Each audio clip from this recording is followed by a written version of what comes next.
She couldn't figure out why he would be hurt about that though. Didn't he want to bring Sasuke back as well? Then his words hit her. He had said he would do whatever he could to make her happy by bringing Sasuke back.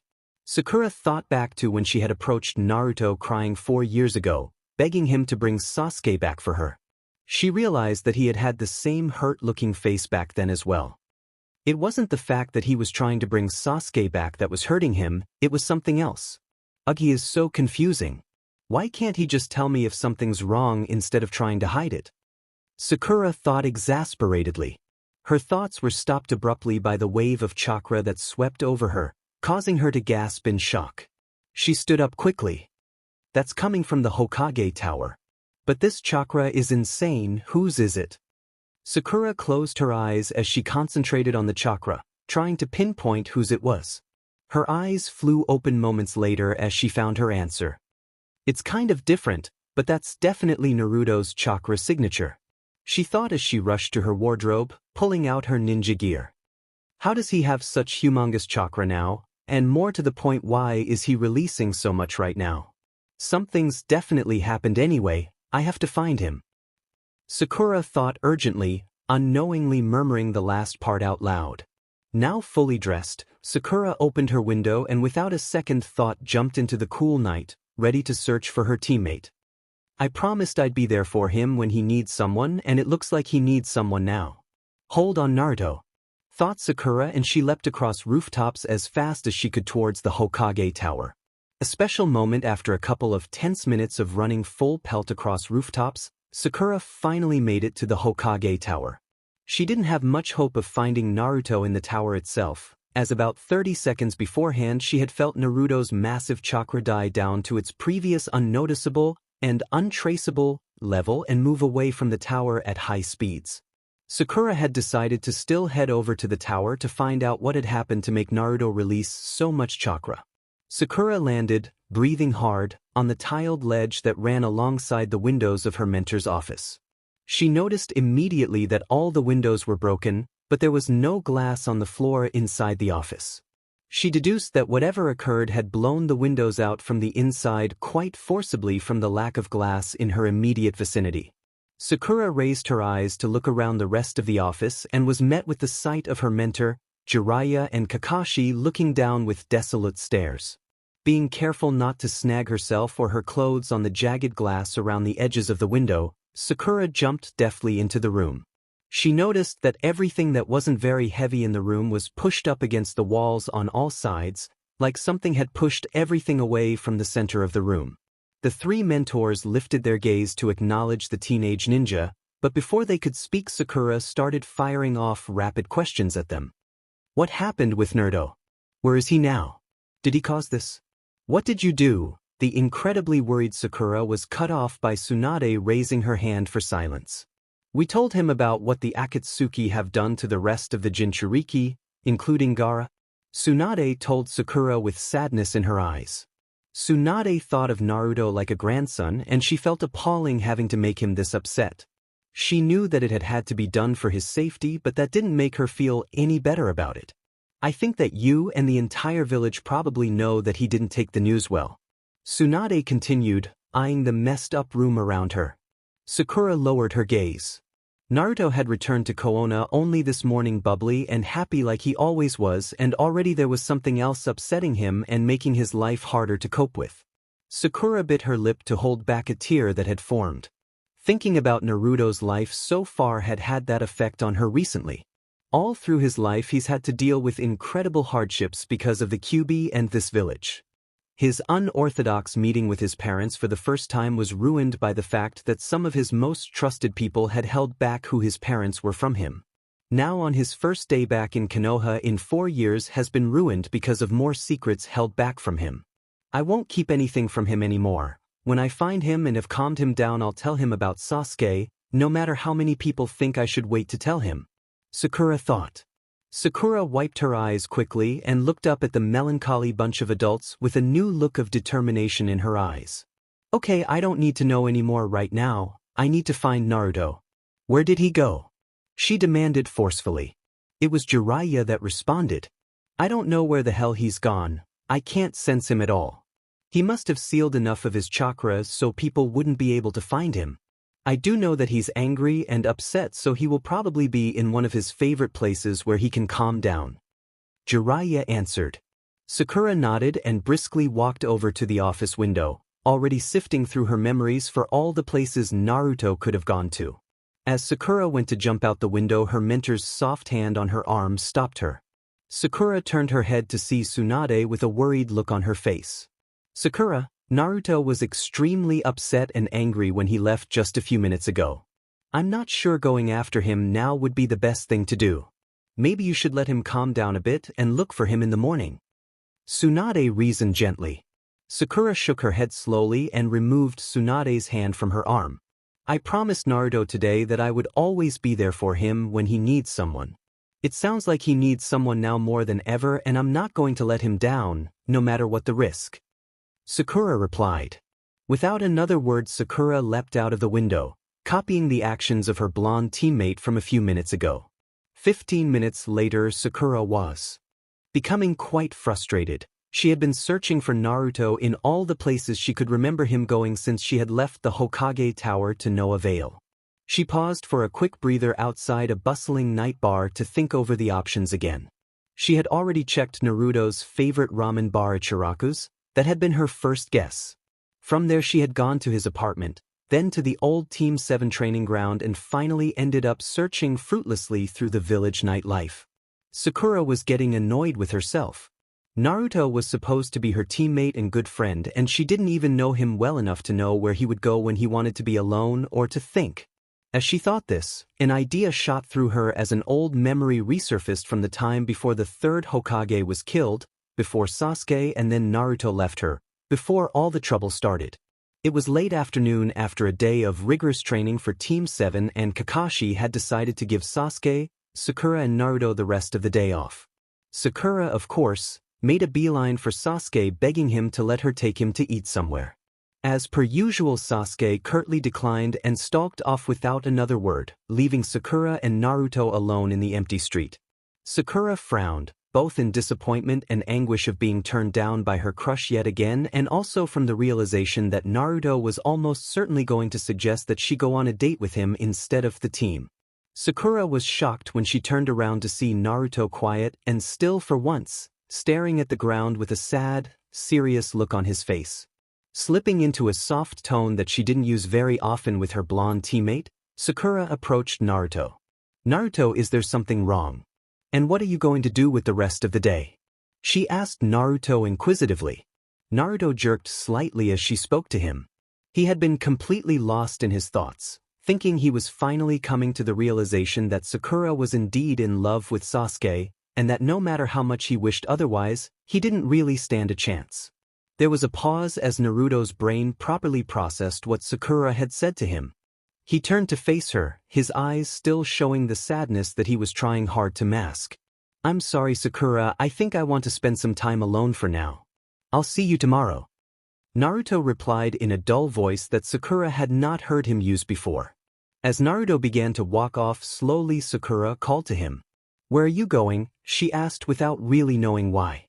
Naruto didn't seem to find anything odd with the question and replied without hesitation. He wasn't one to keep secrets from his crush. I'll be up on the Hokage mountain, on top of the fourth Hokage's head. He replied without turning around. I feel completely free up there, away from everything and everyone. I go there when I want to think about things. Neither of them met nor spoke to each other for the rest of the day. By the time Team 7 met up in the morning, Naruto was back to his usual loud and obnoxious self, and Sakura was too obsessed with trying to get Sasuke to notice her to remember to ask Naruto what was wrong. Sakura closed her eyes briefly in repentance as she thought back to that day. She couldn't believe she had been so wrapped up in her love for Sasuke that she hadn't even cared enough about her other teammate to want to help him. At least I have a good idea as to where he is now, thought Sakura as she jumped off in the direction of the Hokage monuments. It took Sakura 5 minutes of running and jumping as fast as she could to reach the top of the Hokage mountain.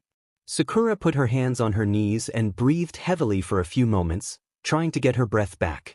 She stood up after her breathing had gone back to somewhere near its normal non-sporadic rhythm and looked around her.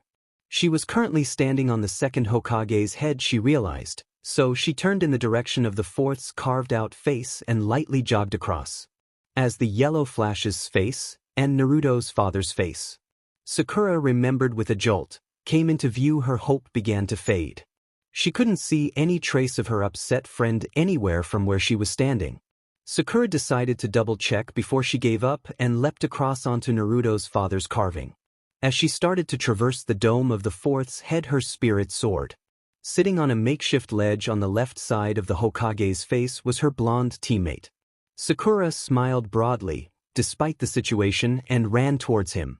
As Sakura neared Naruto, she called out to him. "Naruto!" Naruto turned around to face his approaching teammate. As Sakura reached Naruto and took a proper look at his face, she jerked where she stood. She had expected him to be showing anger and him to shout at her, or to be upset, or possibly even be crying. What she was faced with, though, was a completely emotionless shell of what her blonde friend's former self.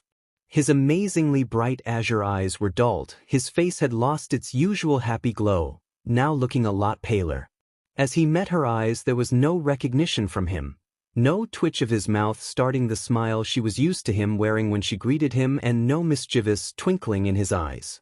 The two were motionless and silent for a few moments as sadness welled up in Sakura as she realized what must have been revealed to him at last.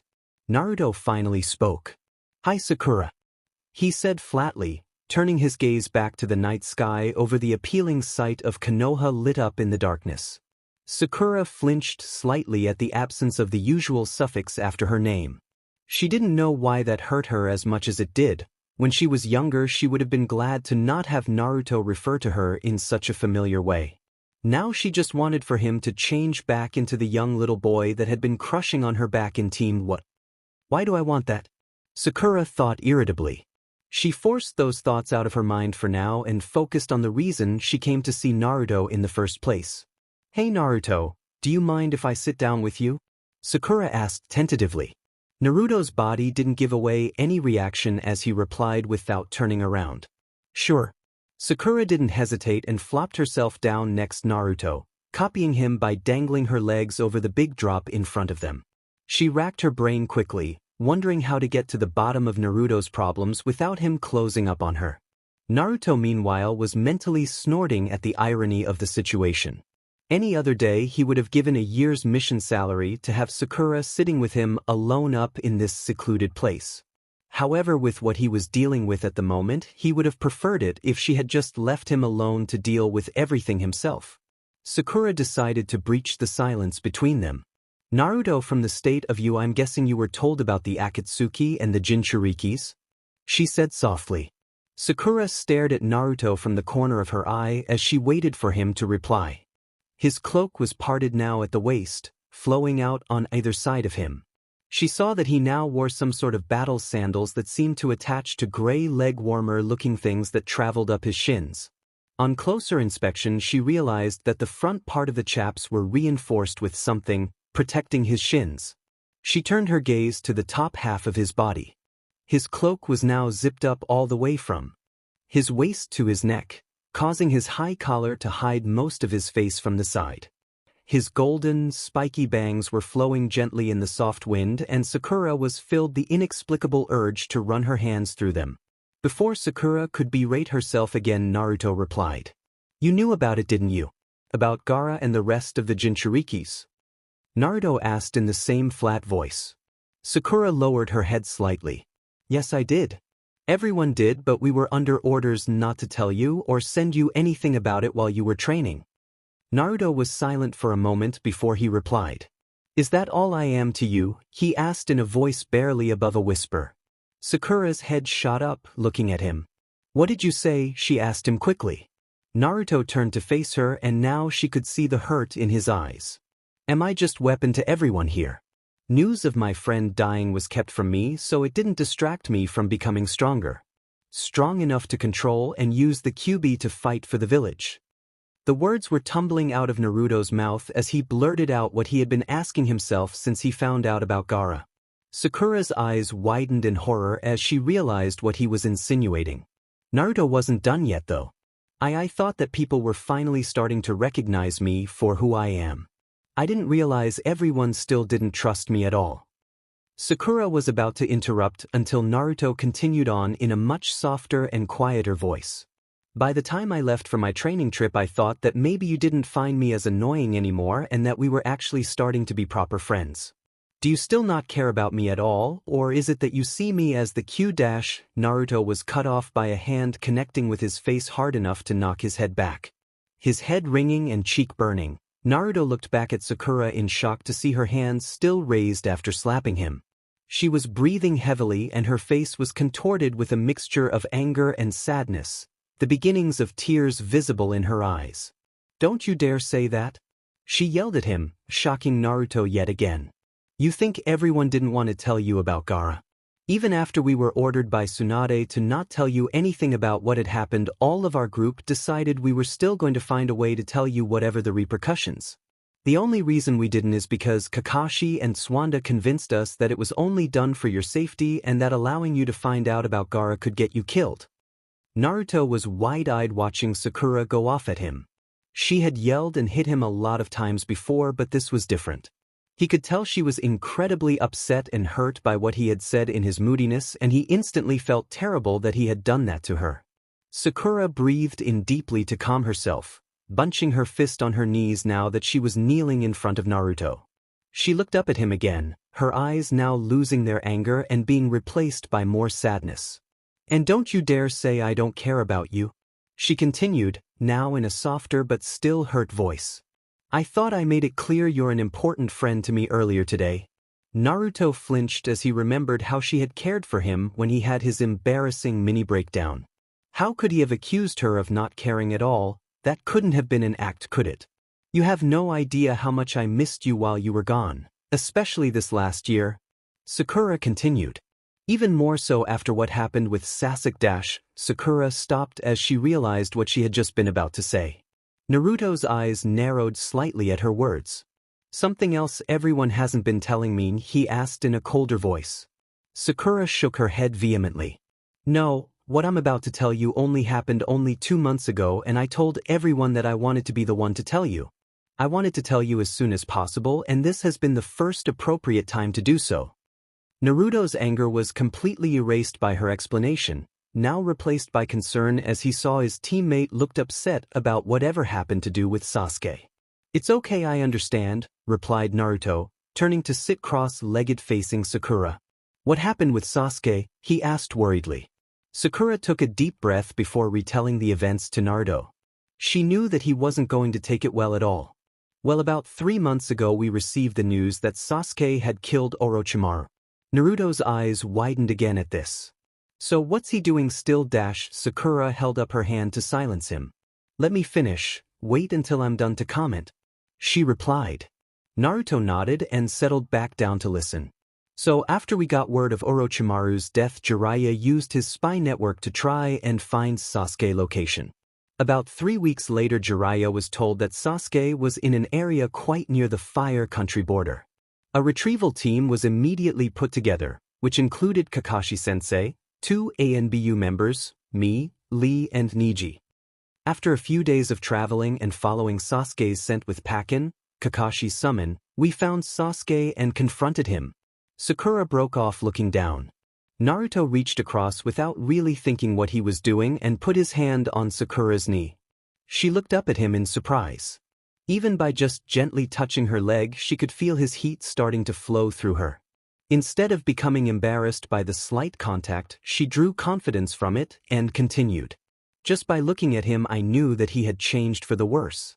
His eyes were dark and haunting, and I didn't feel any warmth from him at all. He looked into my eyes and I saw unbelievable hatred in them. We asked him about Orochimaru and told him to come back to Konoha with us. He laughed at us and told us he had no wish to come back to our weak and pathetic village." Sakura paused to look at Naruto's reaction. His hand that had been on her knee was now bunched into a fist on the ground, and his eyes had filled with sadness yet again. Naruto had hoped that after killing Orochimaru that Sasuke would have changed and see the mistakes he had made. This was obviously not the case. Sakura readied herself. This was the part of the story that would be the hardest for her to tell and probably the worst for Naruto to hear. "Nevertheless," she continued, After he shot down Kakashi's proposals about coming back with us, I approached him by myself. Sakura said softly. I told him how much I had missed him and wanted him back. I said that I would make everything okay for him and that I loved him. Naruto tried to hide it, but Sakura noticed that he jerked slightly and a hurt look flashed across his face as she relayed what she had said to Sasuke. It was the second time she had seen him make that face today, the first being when he had promised her he would bring back Sasuke for her happiness. She would have asked him about it, but she had to finish the story before she lost her nerve. When I confessed to him, he laughed, saying that he didn't care about me or you or anyone for Konoha anymore. That he had cut his bonds with everyone. With that he disappeared and reappeared in front of me, moving his new sword into my chest. It was only Kakashi-sensei's reactions that saved me. Sakura reached up and pulled her shirt down slightly from her shoulder, revealing a 3-centimeter scar just below her collarbone. Kakashi-sensei just managed to jump and knock the blade away from piercing my heart a moment before it would have. In the shock of me being stabbed through by Sasuke, Sasuke managed to get away from our group.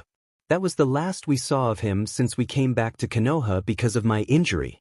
Sakura finished looking down at the ground, shaking slightly as she remembered the moment that Sasuke proved he had broken the bond that they had had permanently. Sakura looked up quickly as she felt Naruto's chakra begin to fluctuate. The air around Naruto started to glow orange and both his hands were bunched into fists, tightened so much that his hands were beginning to go white. I almost lost her. Naruto thought in shock and anger. And it was Sasuke that almost killed her. I never thought he would go this far. I can't believe this. Sakura saw that Naruto was letting his emotions get the better of him, just like what had happened in the Hokage Tower. She quickly did the only thing she could think of doing, shuffling forward and cupping his face with one hand, raising his face to look her in the eyes. As Naruto looked into Sakura's jade eyes, he immediately calmed down, his chakra levels settling down into being held back by his seal. As he calmed down, he began to blush as he noticed his proximity to the appealing girl in front of him. Sakura didn't seem to notice as she spoke to him. Don't get upset, Naruto. I'm fine now and I've gotten over it a bit, I think. Sakura said, trying to console him. Naruto studied her face and saw that she was trying to put on a brave face for him. He growled slightly and surprised Sakura by drawing her into a tight hug. As she was wrapped up by Naruto's arms, Sakura immediately felt calmer and inexplicably safe. No, it's not okay, Naruto said, resting his chin on top of Sakura's head. I know what it's like to be on the end of a killing blow by someone who is close to you. It's not something you just get over quickly. It happened to me 4 years ago and I'm still not totally over it. Naruto tightened his grip on Sakura slightly. I'm so sorry you had to go through something like that. I promise I won't let anything like that happen to you again, Naruto said softly. Whether it was all the emotions from the Sasuke incident she had kept bottled up, or the reaction from what Naruto had just said to her, Sakura's resolve to stay strong and keep herself in check broke. She melted into Naruto, clasping his cloak with both her hands and pulled herself into him. She smothered her sobs in his chest and managed to soak his chest within moments. Naruto, meanwhile, was emotionally confused. He was still incredibly angry and upset about Sakura nearly being killed by Sasuke, but he was also happier than he could ever remember being at having the girl he loved nestling into him like she was now. Even though he could barely believe he wasn't dreaming, comforting the girl in his arms came first. He moved one hand to rub her back and used the other to run through her pink hair, whispering calming words to her like she had done for him. Though she was still crying, Sakura was fully aware of Naruto's actions. Although she never, ever would have even considered letting Naruto think he could be like this with her before, she completely welcomed it now. His warmth had enveloped her entire body and she could already feel herself calming down because of it. She stopped crying but didn't take her face away from his chest, not really wanting him to stop. His hands on her back and in her hair felt amazing and she tightened her grip on him. Not really considering what he was doing, only thinking about comforting his friend, Naruto tilted his head down and lightly kissed Sakura on the top of her head. He immediately pulled back, blushing heavily at what he had just done, wondering if he could think of a way to get away before Sakura punched him into the middle of next week. Sakura was enjoying herself immensely until she felt Naruto's soft breath and then his lips on her head. Although Naruto couldn't see it, Sakura's face became redder than Gaara's hair as her brain computed what Naruto had just done. Instead of the indignation she expected to feel, a warm feeling came over her body and she hummed slightly in pleasure at the contact. She began to feel something that could only be described as lust, and she knew it. However, before she could become shocked about that, she felt Naruto stiffen and loosen his grip on her. She deduced this was because he had realized what he had just done and was panicking. Stupid Naruto, always doing things without thinking. She thought with a grin. She felt him start to pull away from her by moving backwards, but she wasn't about to let that happen. She moved off her knees and wrapped her arms around Naruto's stomach, curling up in between his spread legs. She rested her head sideways against his torso and closed her eyes. "Don't move, you're too comfortable," she murmured at him, her voice slightly muffled by his cloak. Naruto smiled and blushed at the same time. He had no problem whatsoever not moving now that he knew Sakura didn't have a problem with it. He relaxed, bringing his outstretched legs in a bit to encircle Sakura's form and pulled Sakura closer to him with his arms. His heart pounded as he felt her respond by snuggling up into him. He tried to calm himself before he got too excited. "It's not like she feels like I do," Naruto convinced himself mentally. "She's just upset and needs someone to comfort her, that's all." The two teammates remained in this position for about 15 minutes, by which point Sakura had drifted off to sleep and Naruto was becoming quite uncomfortable on the rocky ground, despite his happiness of how the situation turned out. Naruto slowly disentangled himself from Sakura while still keeping her upright with his hand. He knelt next to her, gently prodding her shoulder to see if she was really asleep or not. When she didn't stir, he sighed. "As much as I've enjoyed this, it's getting kind of late and we can't just fall asleep without anyone knowing where we are," he said softly to the gently snoring girl. Naruto gently slid his arms under her sleeping form, picking her up bridal style. As he stood up and looked at her, he smiled sadly. "I'll probably never be able to hold her like this again. I wish it could have lasted longer," he thought before gripping Sakura securely and by using chakra concentrated in his feet, jumped explosively off the fourth's head and into space.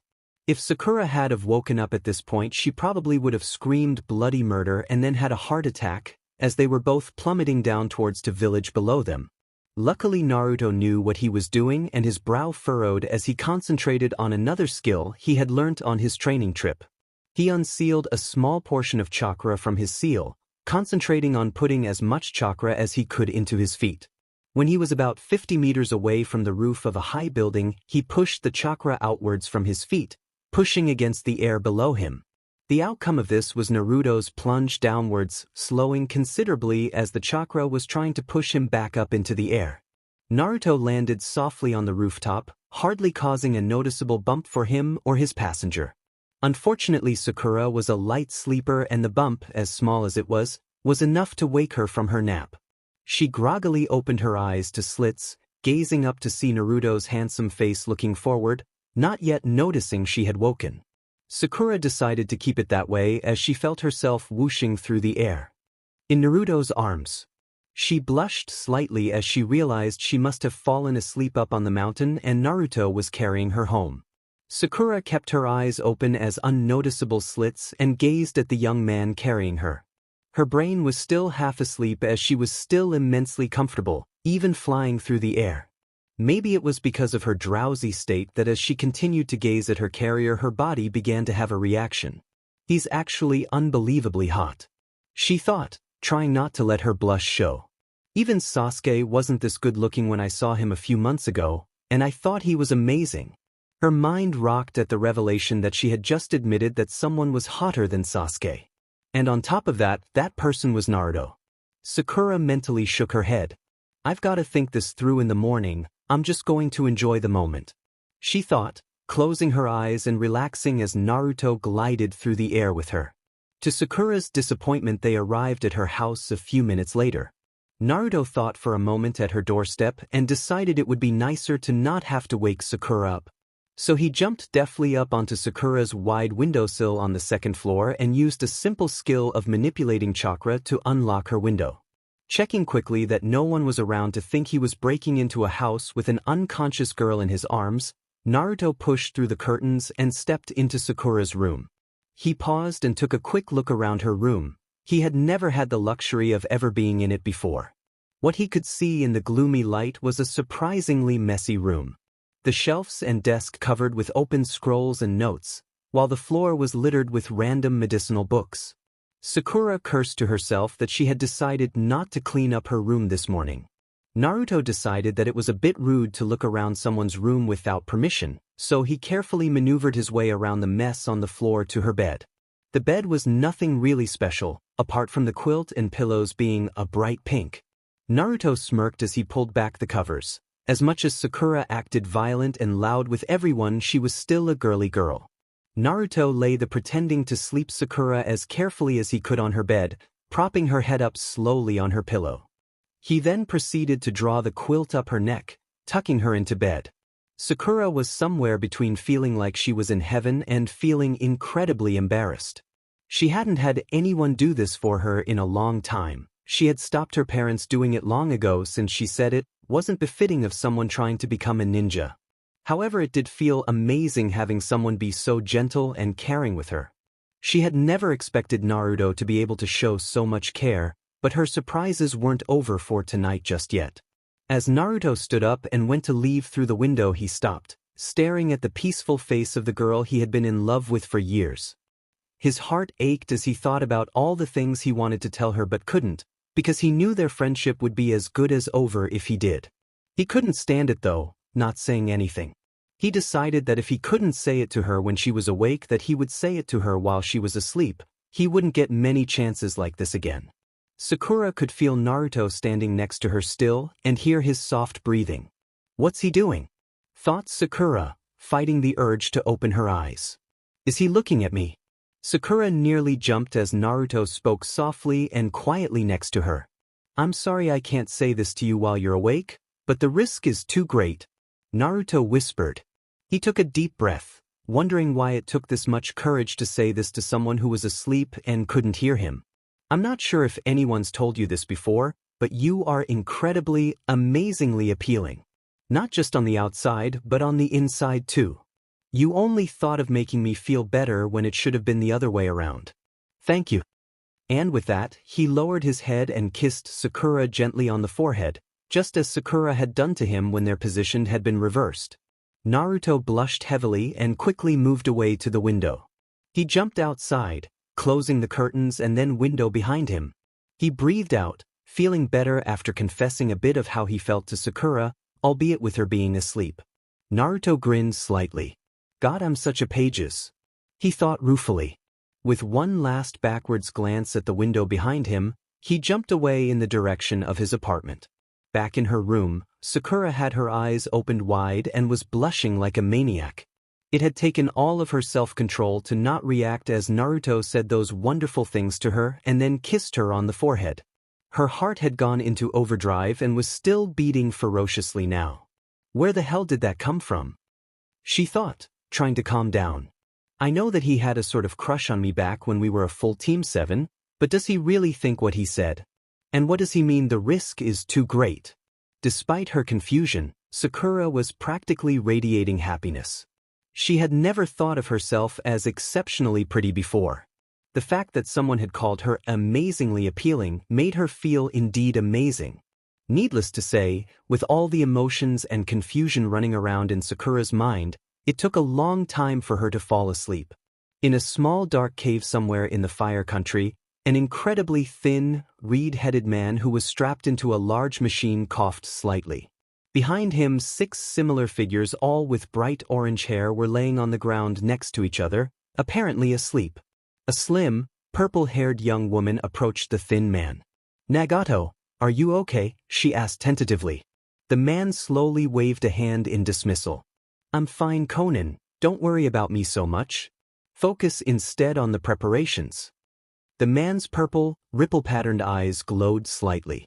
Tomorrow we will invade Konoha. It was well past sunrise when Naruto opened his sticky eyelids. After the rigorous training he had been, though, Naruto usually woke up fully energized and ready to fight. but sleeping in his own bed after 4 years had put him into a state of immense relaxation. The blonde-haired boy turned his head to look out of his apartment window. He slept extremely deeply last night and for the first time in ages remembered faint traces of happy dreams he had had during the night. He smiled slowly, not really sure why he was so relaxed and happy but content to just lay there and enjoy the moment. The warm sunlight played across his face, lulling him into a dozing state. A couple of small birds landed on a tree near his window. The birds were having some form of disagreement over a berry that one of them were holding in their beak. The berryless bird squawked in annoyance at the other bird, probably wanting a share of the small fruit. The sharp noise of the bird squawking pierced into Naruto's half-asleep brain, waking him up completely. With his awareness levels raised, memories of the night before shot through his head in an instant. Naruto smiled as he realized the reason for his happiness: his pink-haired teammate. He still couldn't believe he had held her as close as he did last night and that she not only allowed it but reciprocated the actions herself, pushing into him further. Naruto's cheeks warmed slightly at the memory of his slight confession after he had carried Sakura home and put her to bed. I wonder if I'll ever be able to tell her that while she's awake, he thought with a wry grin. Naruto's bright face darkened as he remembered what Sakura had said last night while informing him of Sasuke's further descent into darkness. I told him how much I had missed him and wanted him back. I said that I would make everything okay for him and that I loved him. Naruto's eyes drooped slightly as he remembered her words. Who am I kidding? She loves the team so much that even after he tried to kill her she still loves him and wants to help him. I never even had a chance, he thought glumly. Naruto sat up in his bed suddenly, shaking his head. Why am I even seriously considering being able to be with her? I know she loves Sasuke, so why did I so upset when she said she told him she loved him? He thought angrily. Nothing's changed. She loves Sasuke and needs him to make her happy, so I will find him, fix his brain from whatever the snake effort did to him, and bring him back. That's all there is to it, Naruto told himself. Naruto pushed himself off his bed and went to take a quick shower to freshen up. As the hot water fell against his shoulders, he began to contemplate his own feelings. The things that had happened last night had increased his feelings for Sakura tenfold. He hadn't even thought about it at the time, but being that close to Sakura was probably a seriously bad idea. Naruto palmed his forehead in frustration. Even though I know that she loves Sasuke and she will never love me, I still held her like that. What was I thinking?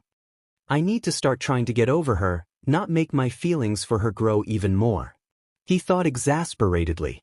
As he got out of the shower, he felt another negative feeling add to his already long list of them: guilt. I shouldn't have held her like I did. Besides the fact that it's made my infatuation worse, I'm not sure if I did it for her or for myself. If I did it for myself, it means I took advantage of her while she was so upset. The thought made Naruto feel slightly sick, and he quickly tried to distract himself by finding some breakfast. He hadn't eaten last night because of a combination of churning emotions and being absolutely bone-dead tired. Naruto cursed as he opened his food cupboard. There was nothing in there. He felt a bit stupid as he realized he hasn't been home for 4 years. Of course there wasn't going to be any food here. Never perturbed for long, Naruto suddenly smiled as he thought of where he could have an even better breakfast. He quickly grabbed his trademark cloak and sword and fastened them on. He only really needed to use his sword for serious fights, but it never hurts to be prepared, Naruto always thought. Giving himself a final check in his bathroom mirror, Naruto smiled wolfishly. He would never admit it to anyone, but he was secretly extremely happy with his more grown-up body and look. He had always abhorred the fact that he had been quite short when he was younger and had been pleasantly surprised about a year ago when he noticed how much he had actually grown. His cloak was very similar to the Akatsuki cloak design for good reason. When Naruto had run into Itachi and Kisame on the search for Tsunade, he had thought that their outfit was extremely cool and made his enemies look pretty bad, but because of this he had had his own cloak custom made to look like the Akatsuki cloaks, with different insignias on it. Contented that he looked sufficiently bad, but Naruto left his apartment and began a slow meandering pace to his favorite ramen bar. Naruto felt his mood quickly brighten as he slowly walked through the village. He took his time gazing at all the familiar places from his childhood and marveling at how little had changed. His mood wasn't even ruined by the usual harsh looks he received from the villagers when he was younger. With his new height and cloak, hardly anyone recognized him. Instead of looks of disgust and hatred, he was getting looks of respect and shy curiosity from the villagers. One thing he didn't pick up on was the fact that most of his new curious admirers were teenage girls, who had taken one look at the mysterious, handsome young man and had become instant gawking fangirls. However, Naruto wasn't ignorant enough to think that he would still be treated like this if everyone knew who he was. As soon as the villagers found out he was the container of the QB that had miraculously left the village 4 years ago, he would once again become despised and shunned. Naruto grit his teeth in frustration. Common sense wouldn't get through to these people. Neither would telling them that he was the fourth son. They would just say by living he was spitting on the Yandame's image. No, he had to find some way to prove his worth to them. If he showed he was willing to give his life to protect the villagers' lives, they would have to acknowledge him, wouldn't they? To become acknowledged by everyone in the village was one of the main reasons he had strived so hard to become stronger. It went hand in hand with his dream of becoming Hokage. Naruto realized he had been walking in a daze for some time and had almost walked past his destination. Smiling goofily behind his collar at the familiar sight and smell of his favorite eatery, he brushed past the door hangers covering the entrance and entered Ichiraku's for the first time in 4 years. The small restaurant was empty as he walked in, but there was evidence that a group of people had recently left in the form of stacks of empty bowls on the counter. Naruto looked up to see the old man Tuchi was cooking behind the counter, who seemed to be oblivious to who his next customer was. Naruto grinned as he walked up to the counter. He was looking forward to seeing the old man and Ayam, his daughter, just as much as he was looking forward to eating his favorite ramen that he had been missing out on for so long. Tuchi saw the movement of a new customer out of the corner of his eye. Putting on a friendly smile he reserved especially for paying customers, he turned around to greet the person. "Good morning, sir. How may I help you?" Tuchi suddenly froze to a halt as he instantly recognized the young man in front of him. "Naruto. It is you, Naruto. You're finally back. How the hell are you?" The old man half yelled in an excited frenzy from seeing his favorite customer again. Naruto chuckled and unzipped his high collar down to chest level, revealing the wide smile plastered on his face. "I'm surprised you recognized me when I've got this cloak on, old man," Naruto said through his bright smile. "Bah. As soon as I saw that great mop of yellow hair, I knew it had to be you. I am. Come and see who's come back." Tuchi shouted with his head turned to the back of the restaurant. "I take it you want your old favorite, miso pork ramen?" asked Tuchi in a normal voice, turning back to Naruto. As Naruto nodded happily, Tuchi smiled back. "Seeing as this is a special occasion, I'll make you an extra large bowl on the house," Tuchi said, walking over to the cooking appliances to start preparing Naruto's food. Naruto was just about to reply when Tuchi's daughter Ayam appeared from the back room. "Dad, what is it?" "I was busy unpacking." Ayam began before halting just her like father. Her eyes widened as she laid eyes on the tall young man in front of the counter. She had a brief moment of confusion to who this handsome man was standing in their restaurant, but then she made the same deduction as her father had when she took her the man's messy yellow hair and wide foxy smile. "Naruto," Ayam squealed as she quickly pulled up a movable section of the counter to greet the boy. Naruto didn't have any time to reply before Ayam wrapped him up in a tight hug. "Girls seem to have been hugging me a lot since I've come back," thought Naruto vaguely as he returned the warm embrace gladly. He grinned suddenly. "I'm not complaining though." As Ayam pulled back and smiled brightly, Naruto tried to hold in a blush. "Demon right, I'm not complaining. She's appealing. How did I not notice before I left?" Naruto thought, a bit stunned. He felt slightly guilty thinking about Ayam in such a way since he was already admittedly in love with Sakura. Unbeknownst to Naruto, the older girl was having much of the same train of thought. Ayam was trying and failing to hold back a blush of her own. She hadn't thought anything of it when she rushed out and hugged Naruto, only thinking about greeting her friend after he had been gone so long. Now that she stood back and properly took in the young man Naruto had become, she was taken aback to say the least. She had always thought, secretly, that Naruto had been quite cute when he was younger, but he was 1.5 years younger than her and was only just reaching puberty back then. Plus she was pretty sure that Naruto had only seen her as an older sister, so she hadn't tried to go down that path. Now, however, things were different. Ayam smirked inwardly as she remembered thinking to herself, maybe in a few years. When Naruto had bade her and her father farewell just before he had left on his training trip. I was hoping he might have grown up a bit by the time he came back, but this is beyond what I hoped for. Ayam thought, still blushing and holding Naruto at arm's length, realizing that she now had to look up at Naruto's face.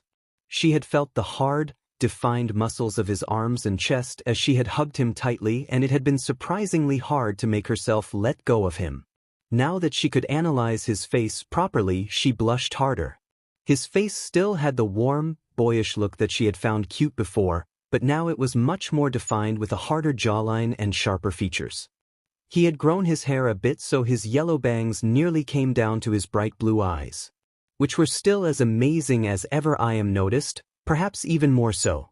He's fing gorgeous, sighed Ayam inside her head.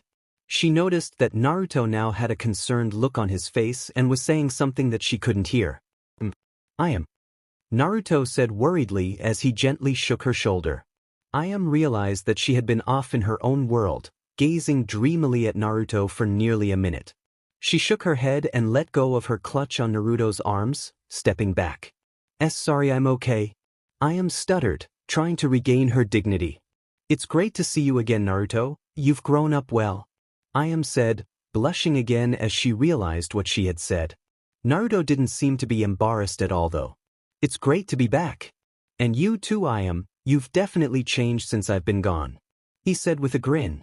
Ayam could tell from his face that Naruto meant in a positive way, and she turned her face away slightly, fiddling with the ends of her apron. Tucci had been watching the interaction between his daughter and Naruto with interest out of the corner of his eye.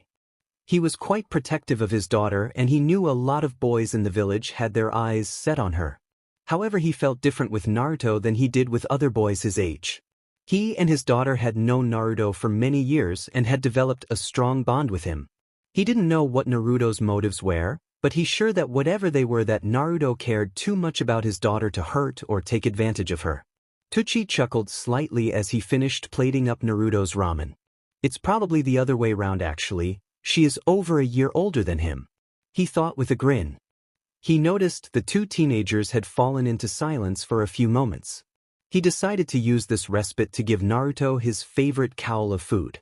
Here we go, 1 extra large bowl of miso pork ramen, Tucci announced, placing the steaming bowl down on the counter. Naruto's head snapped around instantly. As he saw the ramen waiting to be eaten, his eyes developed a slightly manic glint. I've waited 4 years for this, exclaimed Naruto as he leapt onto a stool and began inhaling the noodles. Ayam smiled at Naruto warmly. Even though he's gotten older, he's still the same little boy inside, she thought happily. Ichiraku's was silent aside from small slurping noises as Naruto thoroughly enjoyed his ramen. By the time Naruto had finished, Tucci had gone out the back of the restaurant and Ayam was alone with Naruto wiping down the benches. Ah, that was amazing, sighed Naruto contentedly as he leant back and pushed the empty bowl away from himself. It was definitely worth the wait, he said, smiling at Ayam. She smiled back at him. I'm glad you think so. It'll be great for business now you're back, she said with a laugh, hiding the nervousness she was feeling. She knew what she wanted to do but wasn't sure if she had the courage to pull it off. Well, if I'm going to go for it, I might as well make myself look a bit nicer, she thought. She took off her apron and chef assistant hat, placing them on the counter next to her. Straightening out her shirt and thigh-length shorts, she checked her reflection in one of the sparkling clean sinks. She groaned at her long hair, or more specifically the shape her hair was in because of the chef's hat. Ayam was trying to inconspicuously fix her hair a bit when Naruto spoke up. Well, it would be nice to stay here and chat for a while, but I only just got back yesterday and I've got stuff I really have to do, Naruto said, seemingly oblivious to the fact that Ayam was grooming herself quite thoroughly. Ayam started and replied automatically. Oh, okay then Naruto, I'll see you soon. Naruto stood up, adjusting his cloak and sword. Sure thing, I'll be back soon, don't you worry. Tell the old man I said thanks and I'll be back for more. He replied, walking out of the store while waving back to the flustered girl. DMN, he's leaving. Thought I am, panicking. Should I still go for it? Oh, what the hell, if he says yes, it'll be well worth it. She concluded, hurrying out of the store behind Naruto. Naruto, wait, she called after the departing, cloaked boy.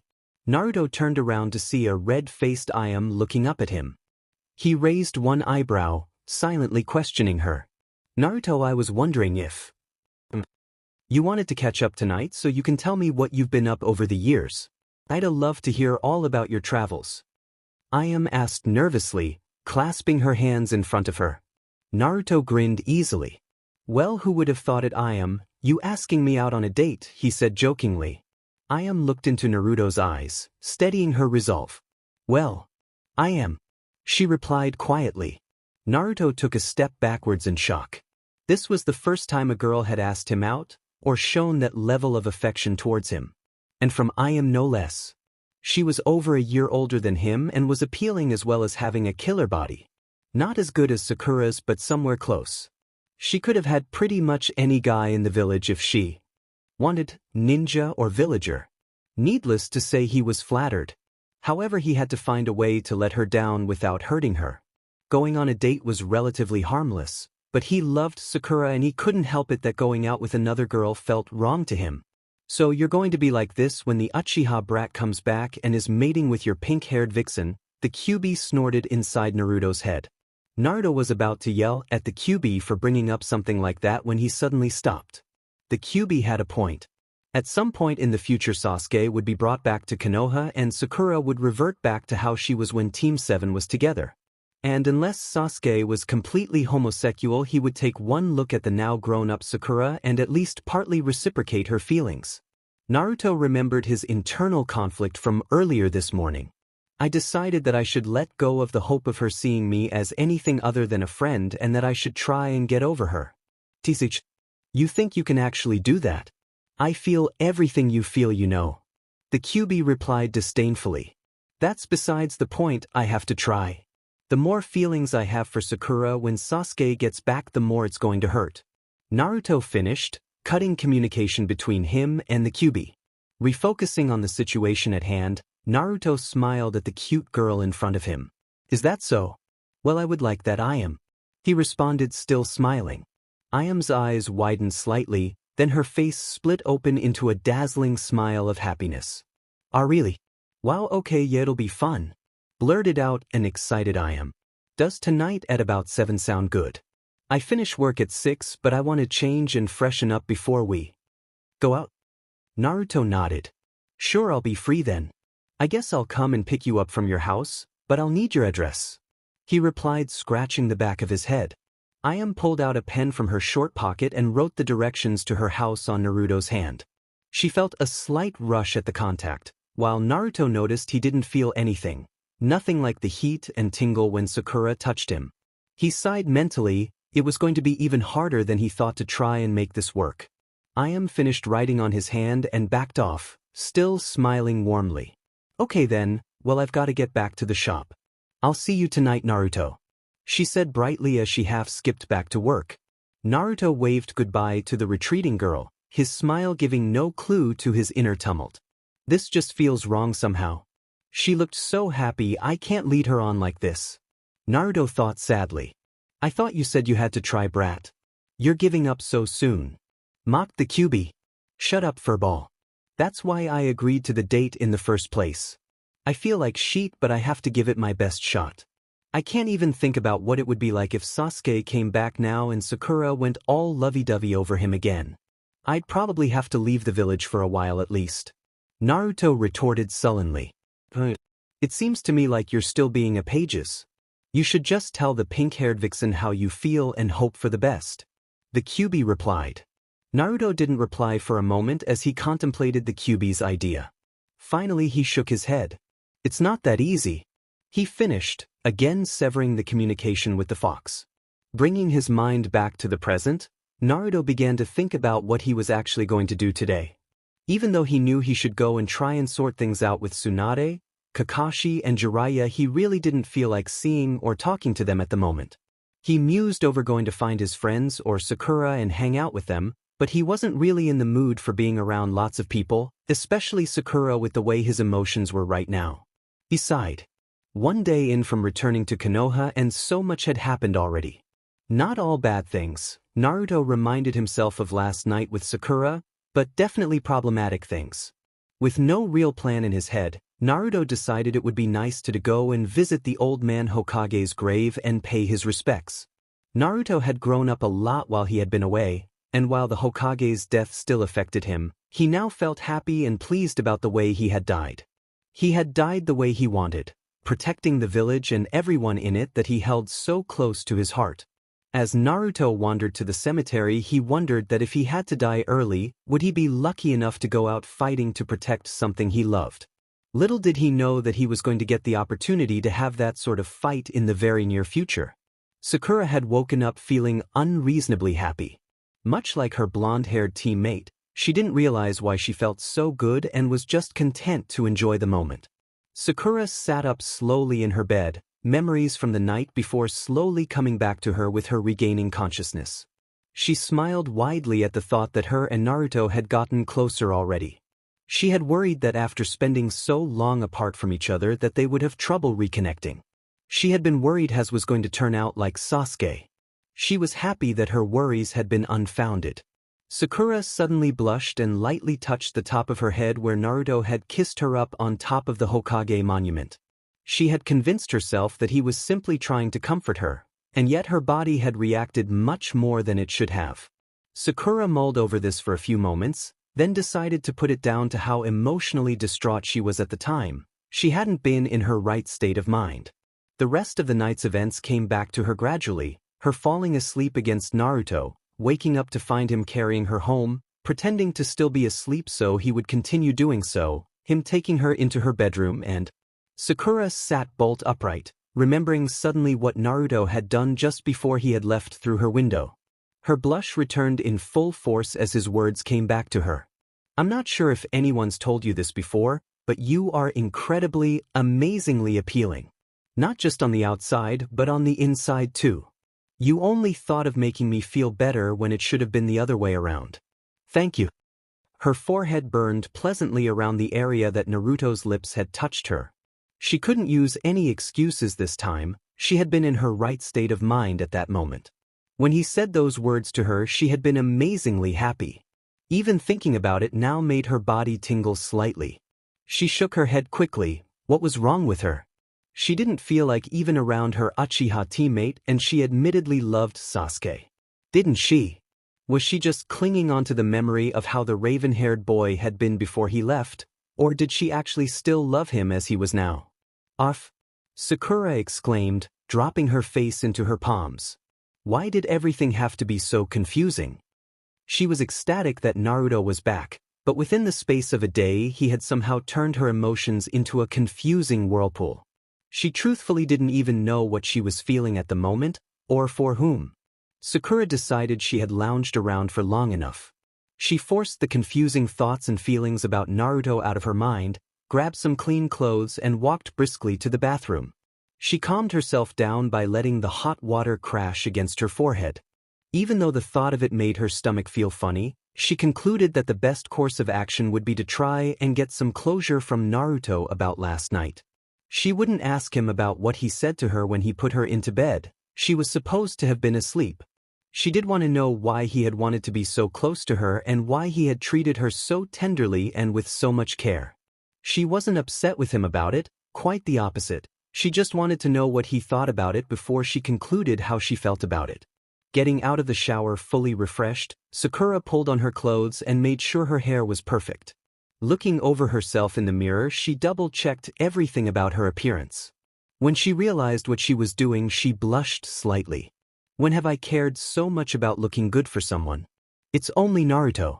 She thought, berating herself. She couldn't really be bothered dealing with her parents today. They'd probably start asking questions about what happened last night, and she really didn't want to get into it with them. So she ran past both her perplexed parents yelling, "Morning, Mum, Dad. I'm going out for a while, see you later." and burst out through her front door. As she careened into the busy street, she paused to think where she could find the blue-eyed boy that had been the object of her confusion. She smiled as thought of the obvious place to start. 5 minutes later, Sakura walked into Ichiraku's. She looked around disappointedly, not finding anyone inside apart from a happily humming IM. Sakura walked up to the counter, smiling at the older girl. She had gotten to know IM quite well over the years that Naruto had been away. Sakura had frequented the ramen bar quite a lot since Naruto left as a way of reminding herself of him. "Hey IM, has Naruto been in this morning?" Sakura asked politely. The long-haired girl looked up and grinned at her friend. "He was here about 10 minutes ago, you just missed him," she replied happily. Sakura perked up, realizing her friend couldn't be too far away. "Thanks IM. And what's happened to you? You look like an excited young Naruto," Sakura said with a grin, walking backwards out of the shop. IM looked down to hide her blush. "Well, I'm going on a date tonight. I asked someone out and they said yes," she replied in a quieter but proud tone. Sakura's eyebrows rose in interest. "Oh, how romantic I am. Who's the lucky guy?" she asked teasingly. "It's Naruto," came IM's hesitant reply. Sakura stopped dead in her tracks, her mind ticking over. She knew she shouldn't have much of a reaction to what IM just said, but she couldn't help it. Her happy mood deteriorated instantly, leaving her feeling churned up, upset, and slightly betrayed. "Betrayed?" her inner voice said. "Betrayed by what? Do you think Naruto is yours or something?" "And no, but what about last night? What is he doing going out with another girl the day after that?" replied Sakura somewhat angrily. "What about last night? The part where you told him you still loved Sasuke?" He inner self retorted. Sakura froze up for second time. Her inner self was right. She had told Naruto that she loved Sasuke, and what? She was mad and upset at him for going on one date. She was set at herself now, both for the way she was feeling and for her selfishness. IM looked worriedly at the girl in front of her who had her head lowered, making her face invisible. Sakura, are you okay?" asked IM kindly. Sakura's head snapped up, an obviously fake and forced smile on her face. "Yep, I'm fine IM. I've got to go though, bye." Sakura forced out in an overly jovial tone and then ran out of the restaurant breathing hard. All at the same time Naruto's, Jiraiya's, and Swanda's head shot to attention. It had only been faint, but they had all felt it nonetheless. There had been a disruption in the village's chakra field. Tsunade and Jiraiya felt it because they were in tune to the chakra field, and Naruto felt it just because of his greatly improved chakra sensing abilities. Naruto closed his eyes to determine where the chakra was coming from. His eyes widened as he pinpointed the location, directly above the village and now from the middle of the village. He immediately took off at high speeds towards the unknown chakra signature, jumping across rooftops. Naruto could tell whatever it was strong enough to pose a large threat if it turned out to be hostile. Naruto gritted his teeth and increased his speed. Sakura was walking almost blindly along the street.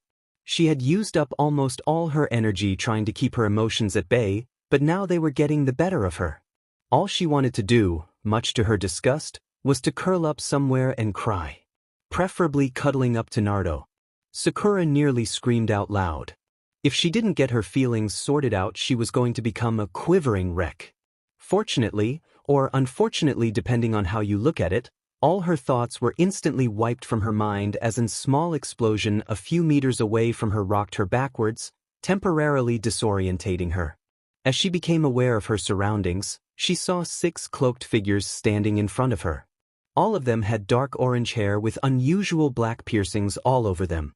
Their most defining feature, though, was their eyes. All of their eyes were metallic purple with black ripples throughout them.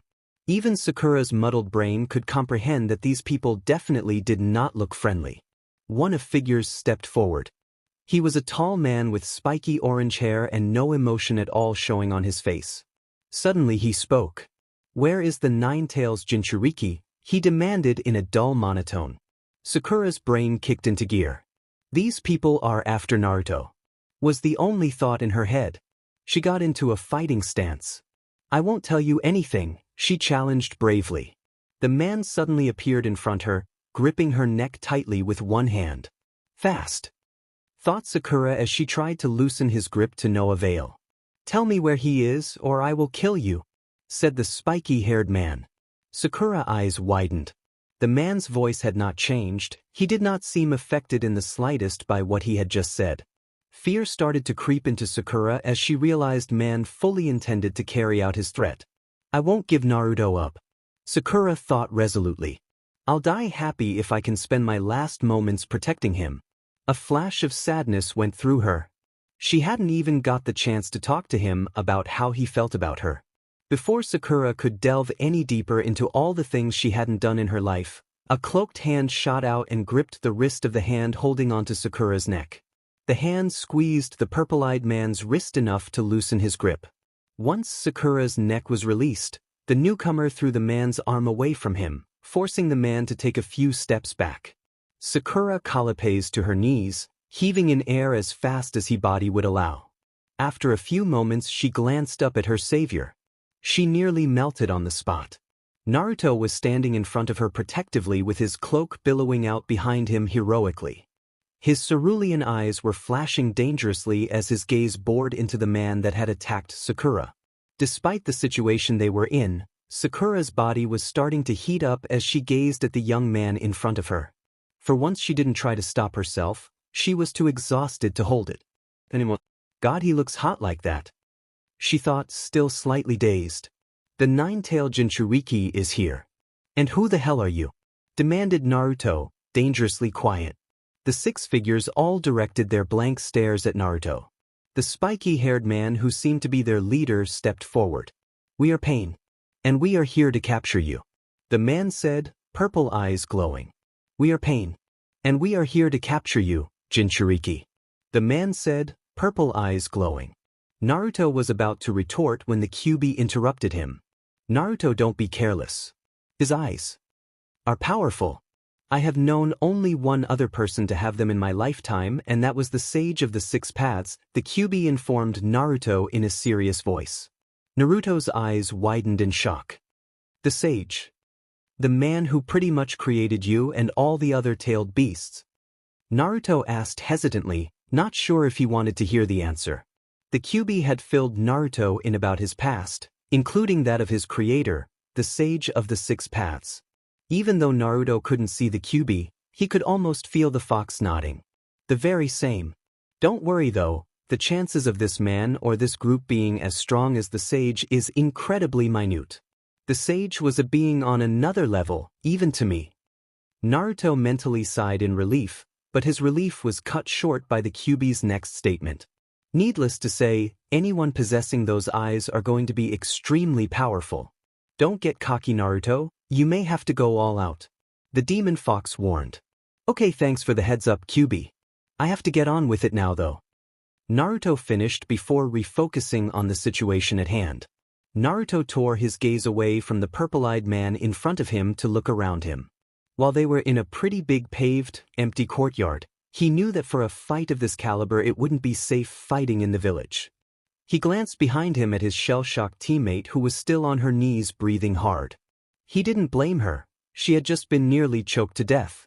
She would have died if he hadn't arrived in time. Just the thought of it nauseated Naruto, and he closed his eyes, briefly closed in pain. "There's no way I'm gonna let that happen again. I'll die before he lays another hand on her," he thought angrily. Naruto turned back to look at the emotionless man in front of him. "Guess there's no way around it then, we will have to fight. Not that I mind at all, I will eliminate anyone that threatens the lives of those I care about," Naruto said quietly. The orange-haired man's face remained impassive in the face of Naruto's challenge. "I care nothing for your motives, nor your feelings," replied the man calmly. "You do not stand a chance against us, so no matter how hard you fight or how hard you try, you will be defeated and captured." Sakura had gotten past her oxygen-deprived days and was now looking up at Naruto worriedly. She knew she was by no means a weak ninja, especially in the category of brute strength. However, the strange man who had attacked her had completely overpowered her, seemingly without exerting any effort at all. She didn't even want to imagine how powerful the man could be if he tried. And now Naruto had to fight 6 of them at once. It hurt to admit it to herself, but as much as she wanted to help Naruto, Sakura somehow knew there wasn't much she would be able to do in this fight. She started, suddenly shaking her head and forcing herself to get up. Stop being weak. It doesn't matter if I can't do much to help him, I still have to try. She scolded herself mentally as she staggered up next to her teammate. Naruto's intense glare immediately transformed into one of concern as he felt Sakura take a fighting position next to him. Sakura. I'm sorry, but you need to sit this one out. You're still partially in shock and are in no condition to fight. Naruto said to his pink-haired friend, laying a hand tenderly on her shoulder. Sakura shook her head vigorously and raised her hand to cover Naruto's hand, squeezing it gently before trying to let it off her shoulder. No, Naruto. I appreciate your concern, but I'm going to fight with you this time. When we're back in Team 7, it was always you and Sasuke that fought our enemies, and I just hung back being useless.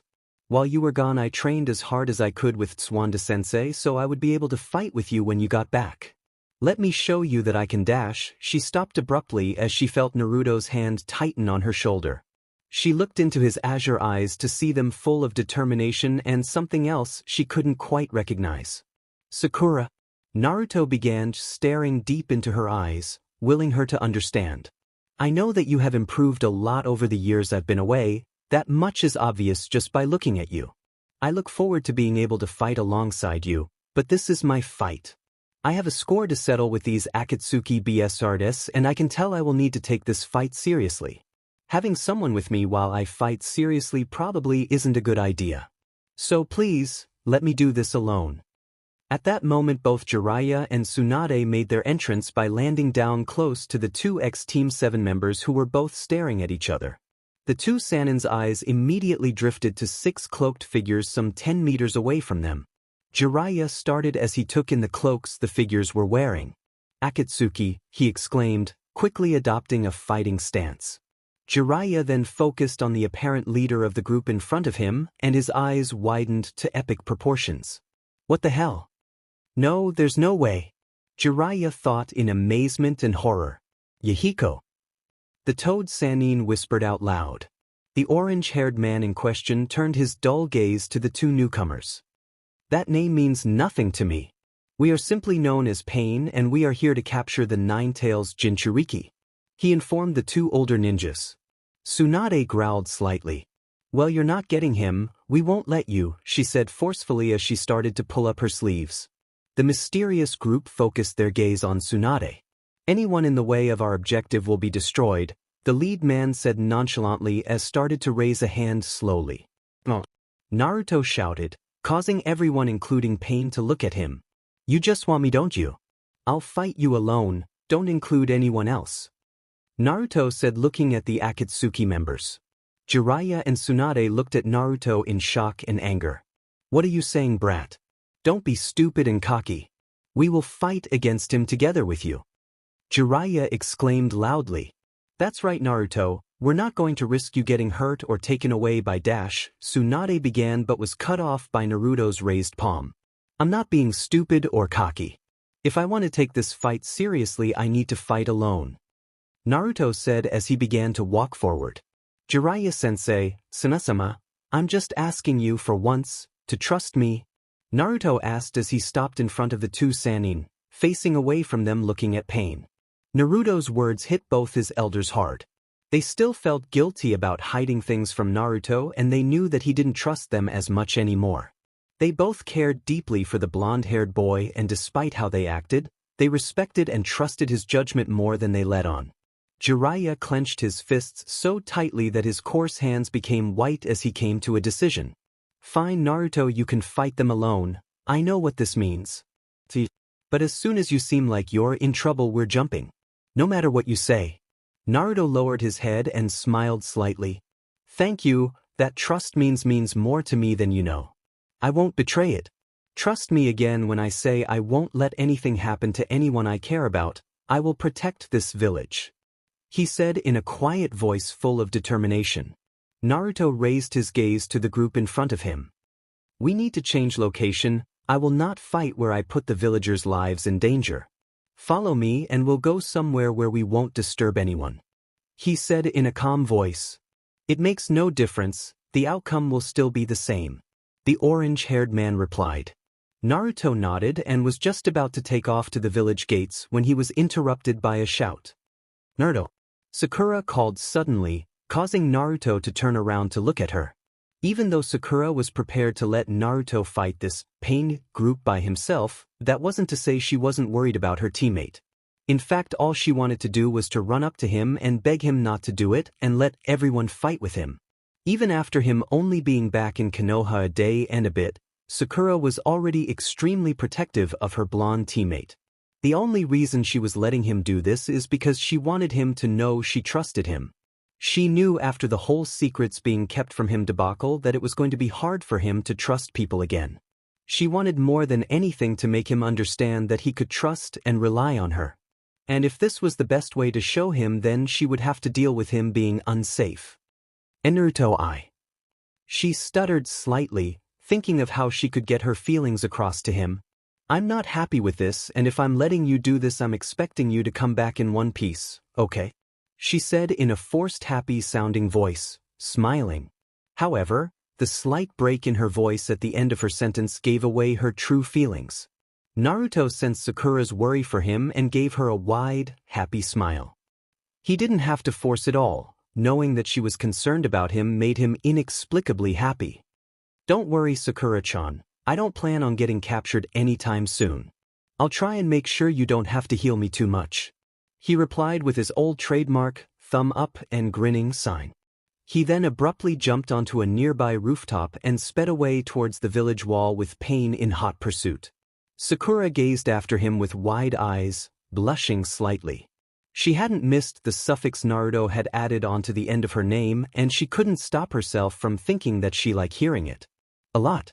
It made her happy to see him behave somewhat like his old self again. She had missed his antics more than she had realized. Tsunade glanced over to her apprentice. Despite the situation, seeing the girl slightly red-faced and staring vacantly at where Naruto had been a second earlier made her grin. She's falling for him and she probably doesn't even realize it yet, silly girl. Tsunade thought, chuckling. Refocusing on the task at hand, she began to walk towards Sakura. Sakura! Tsunade called, bringing the pink-haired girl out of her daze. Sorry, Tsunade-sensei. Sakura exclaimed, flustered, turning to face her teacher. Biting back a grin, Tsunade pointed after the quickly shrinking forms of Naruto and Pain.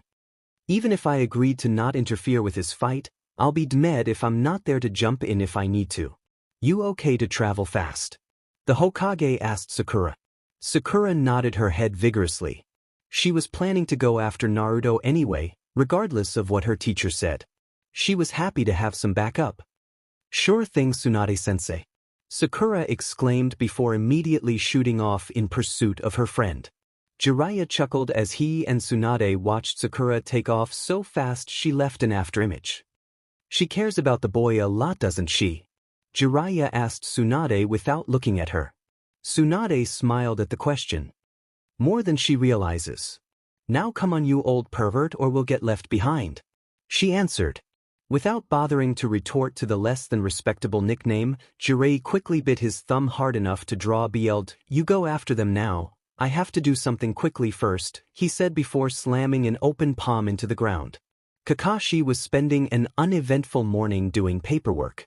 He sighed for the 100th time, wishing, for the 100th time, that something would happen so he didn't have to spend any more time filling out tedious forms. As if his thoughts were heard by some higher being, there was a slight knock on his window. Kakashi sat up, curiously pulling back the curtains to find an out-of-breath frog sitting on his windowsill with a scroll on its back. A message from Jiraiya-sama. I wonder what he could want. Kakashi mused as he let the exhausted frog in. Instead of explaining itself, the frog instead opted to flop face first onto Kakashi's desk and then refused to move. Kakashi grinned slightly at the frog before untying the scroll from its back to read. His eyes widened as took in the scroll's information. In less than 20 seconds after finishing reading, Kakashi was fully decked out in his ninja outfit and shooting out of his window. Shikamaru yawned as he walked through Konoha's huge gates into his home village. His mission that had taken the past 2 weeks had been a complete waste of time according to him.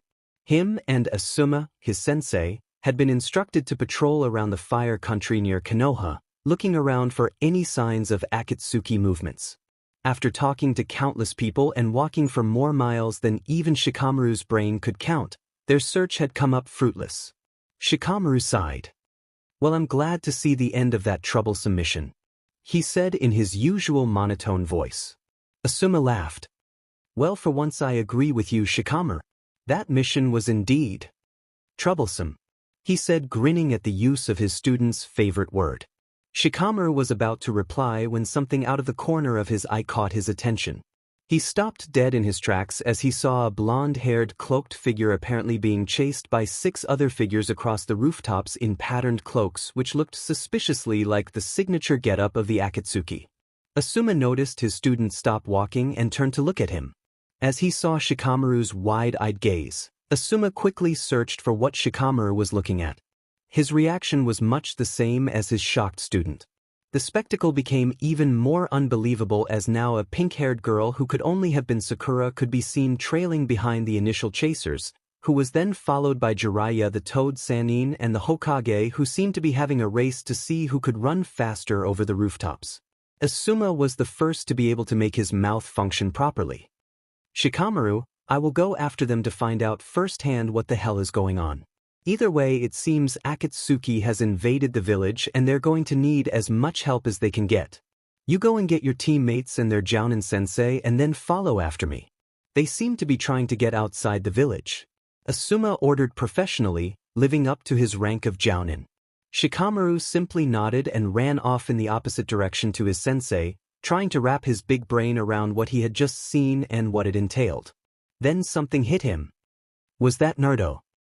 10 minutes of extremely fast-paced running and jumping later, Naruto thought he had finally came across an appropriate battlefield ahead of him. He had increased his pace after he had exited the village and so had his chasers to keep up. Naruto was slightly impressed. It wasn't like he was using flash step, but it was still quite a feat to keep up with him when he was traveling this fast. He had noticed that Sakura, Tsunade and Jiraiya had been left far behind them. Naruto pushed himself to a greater speed as he approached the large ridge/cliff in front of him and pushed off into a chakra-infused jump as he reached the edge. As Naruto flew through the air, he surveyed his surroundings, nodding in appreciation. It was as he had thought. He had come across a huge, circular rocky basin. It looked to be about 1 kilometer in diameter and had a high ridge around the edge. The basin itself looked like a desolate plain. It was almost completely flat all the way across and completely devoid of any green. Even though Naruto covered a large amount with his jump, he still needed to continue running hard to reach the center of the plain. When he reached the middle, he came to a stop and waited for his enemy to reach him. He didn't have long to wait. The 6 cloaked orange-haired figures stopped about 20 meters away from him a few seconds later.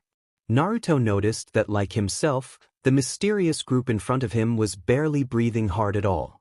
"I can tell they're strong, but there's definitely something strange about them," Naruto thought as he stared at his enemies. "There's 6 of them, but they don't act like separate people. In fact, only one of them has talked at all.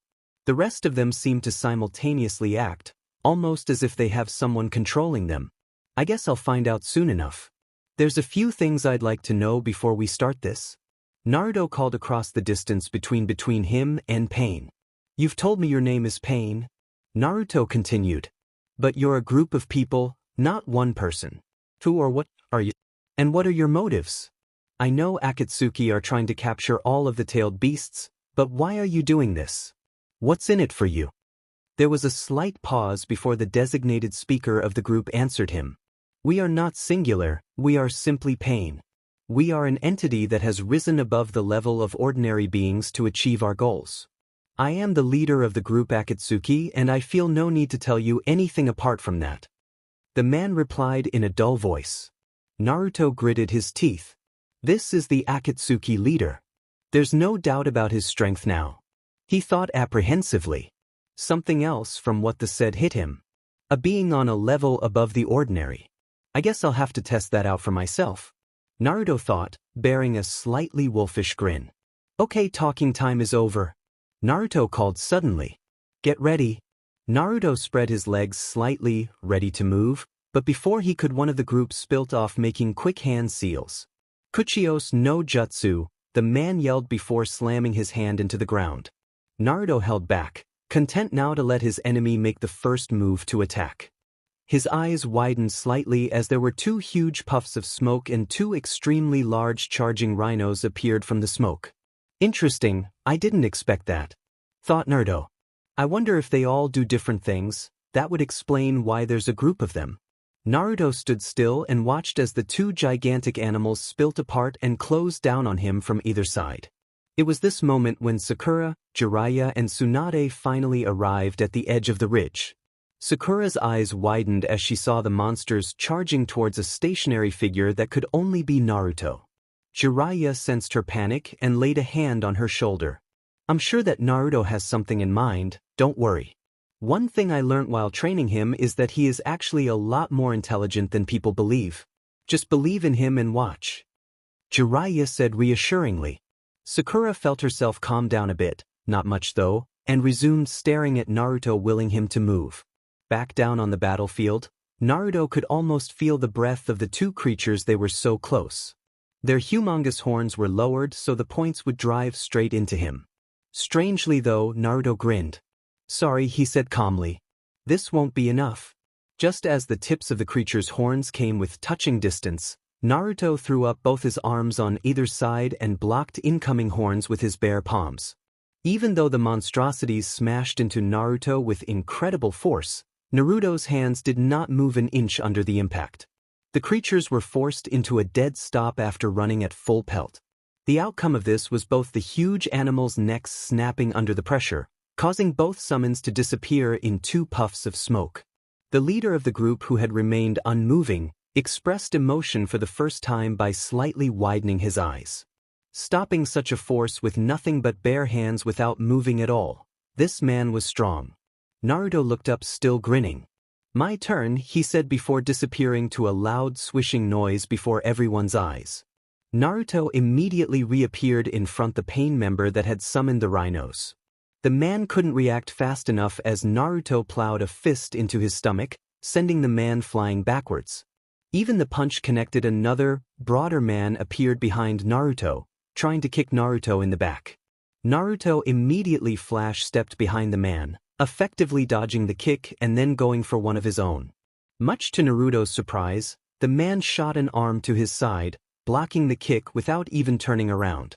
Naruto's eyes widened then narrowed as he jumped backwards, disengaging. Something's not right. There's no way he could have seen that kick coming. Naruto thought, looking around at the other members of Pain that were watching him intently. I wonder if they all have some sort of telepathic connection.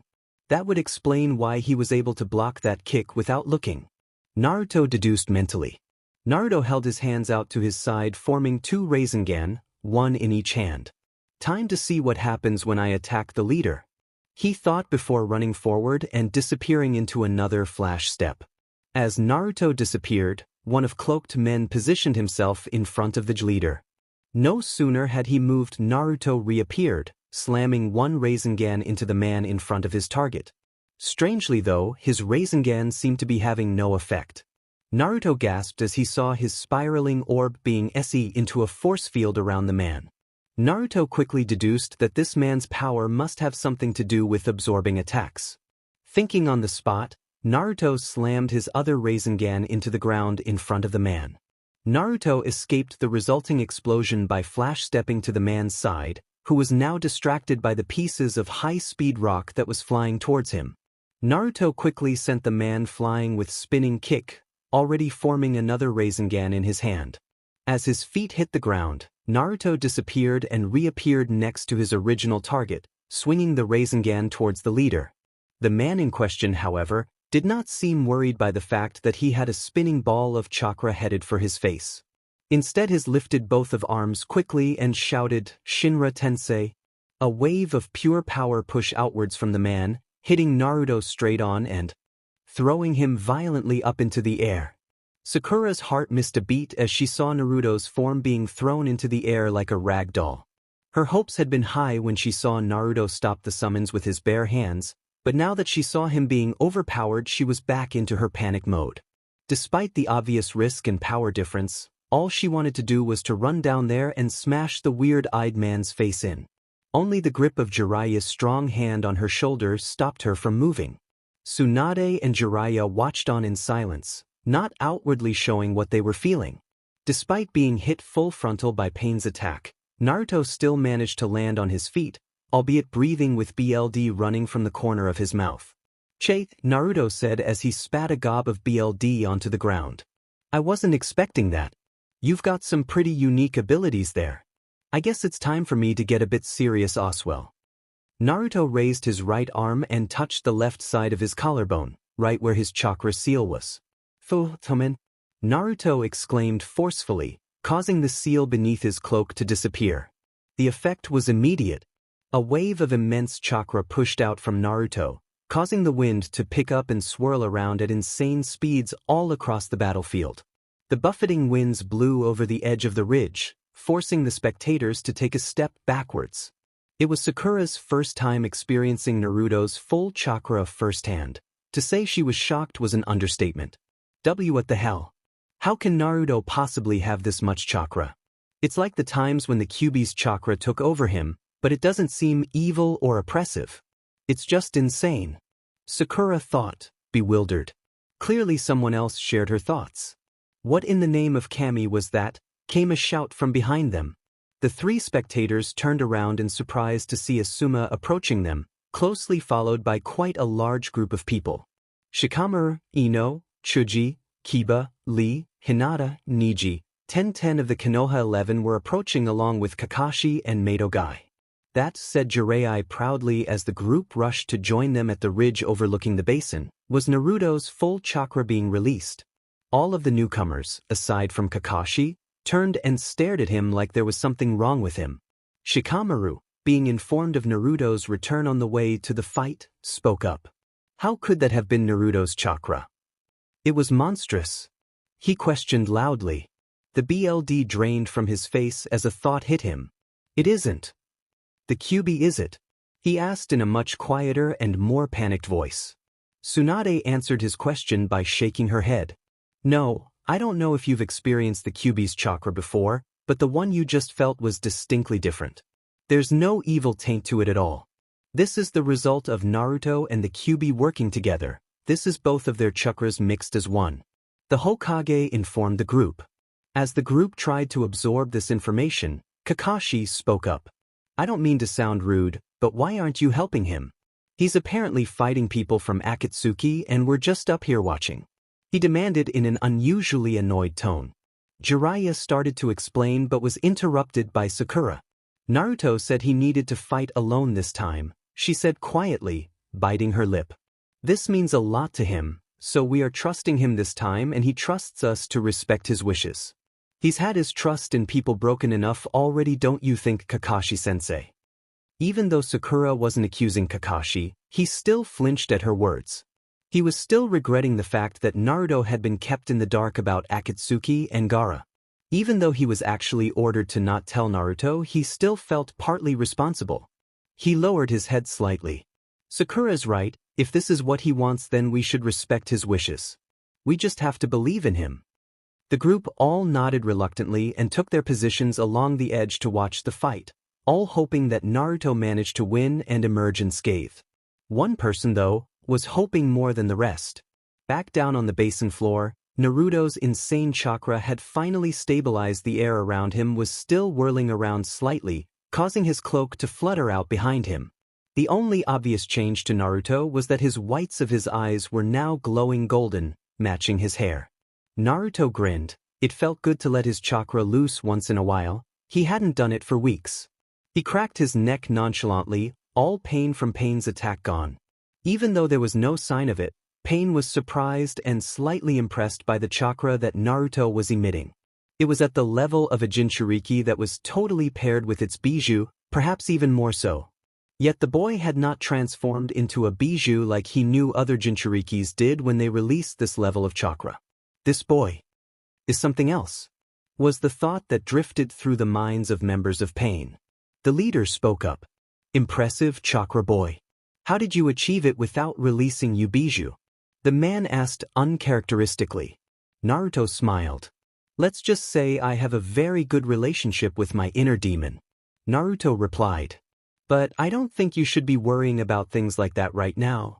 Naruto's right hand dropped to the thin hilt of his sword. He pulled it slowly from its holder on his waist. Drawing the black sword out completely, Naruto lifted the sword and pointed it directly at the leader. You have some annoying abilities, I'll grant you, but I have a suspicion that each one of you can only use one specific power, like summoning or that absorbing force field. The one of you with the force field moved in front of you to absorb the attack aimed at you.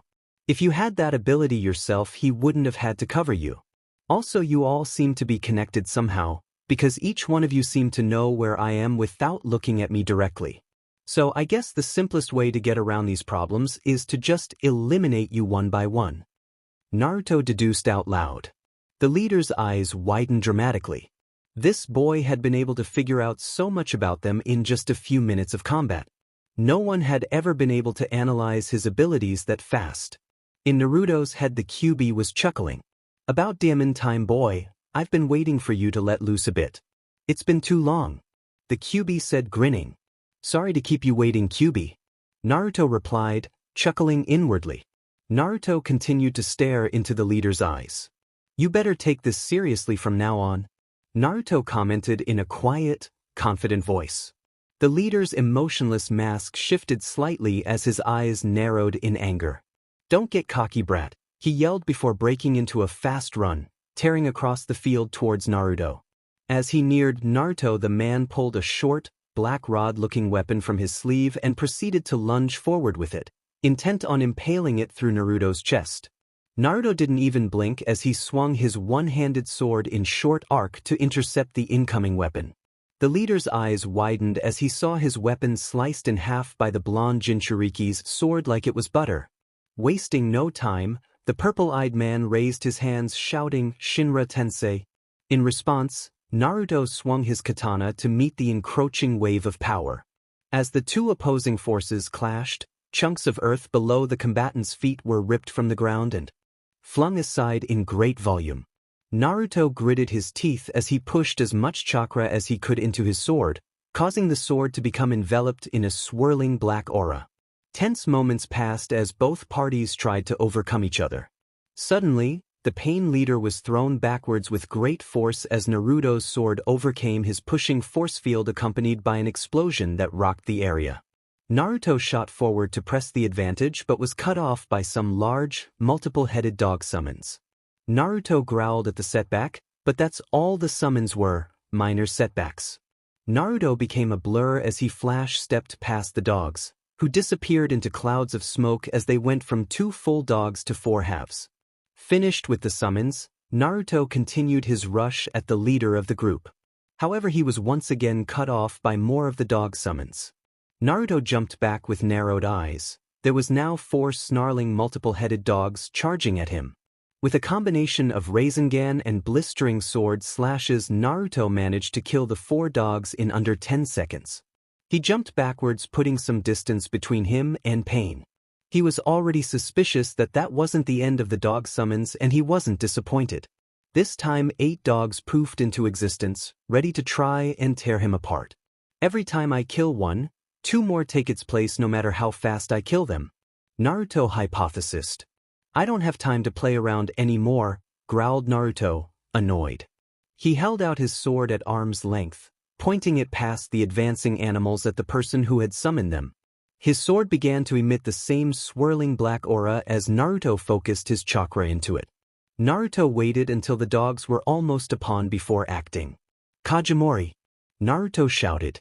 No sooner had he spoken when a pitch black of energy the same thickness as his sword shot out from his blade at a ballistic speed, instantly impaling 3 of the attacking dogs and the member of Pain that had summoned them, who was standing over 50 meters away.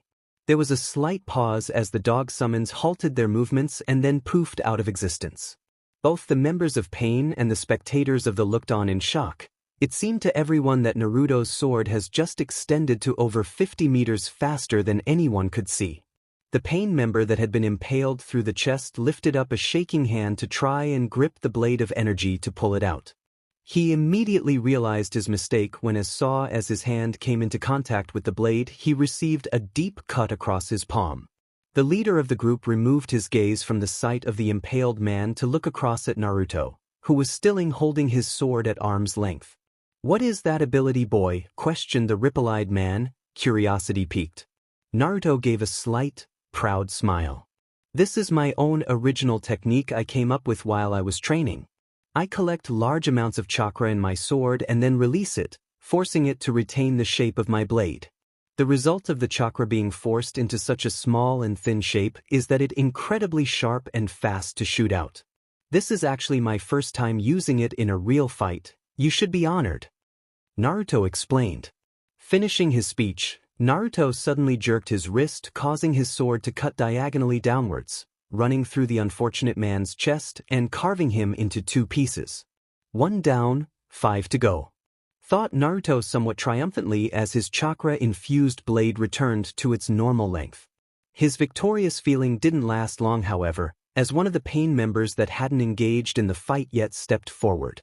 Naruto's eyes narrowed as a large demonic-looking face suddenly came into view next to the pain member that he had killed. Suddenly the large head's mouth opened, skinning up the 2 pieces of the dead Akatsuki man. A few moments passed as the mouth closed and began to glow. Second later it opened again and, much to Naruto's shock, the man that he had previously killed walked out as if nothing had ever happened. The leader of the group decided to speak up. "It does not matter how strong you think you are, Jinchuriki.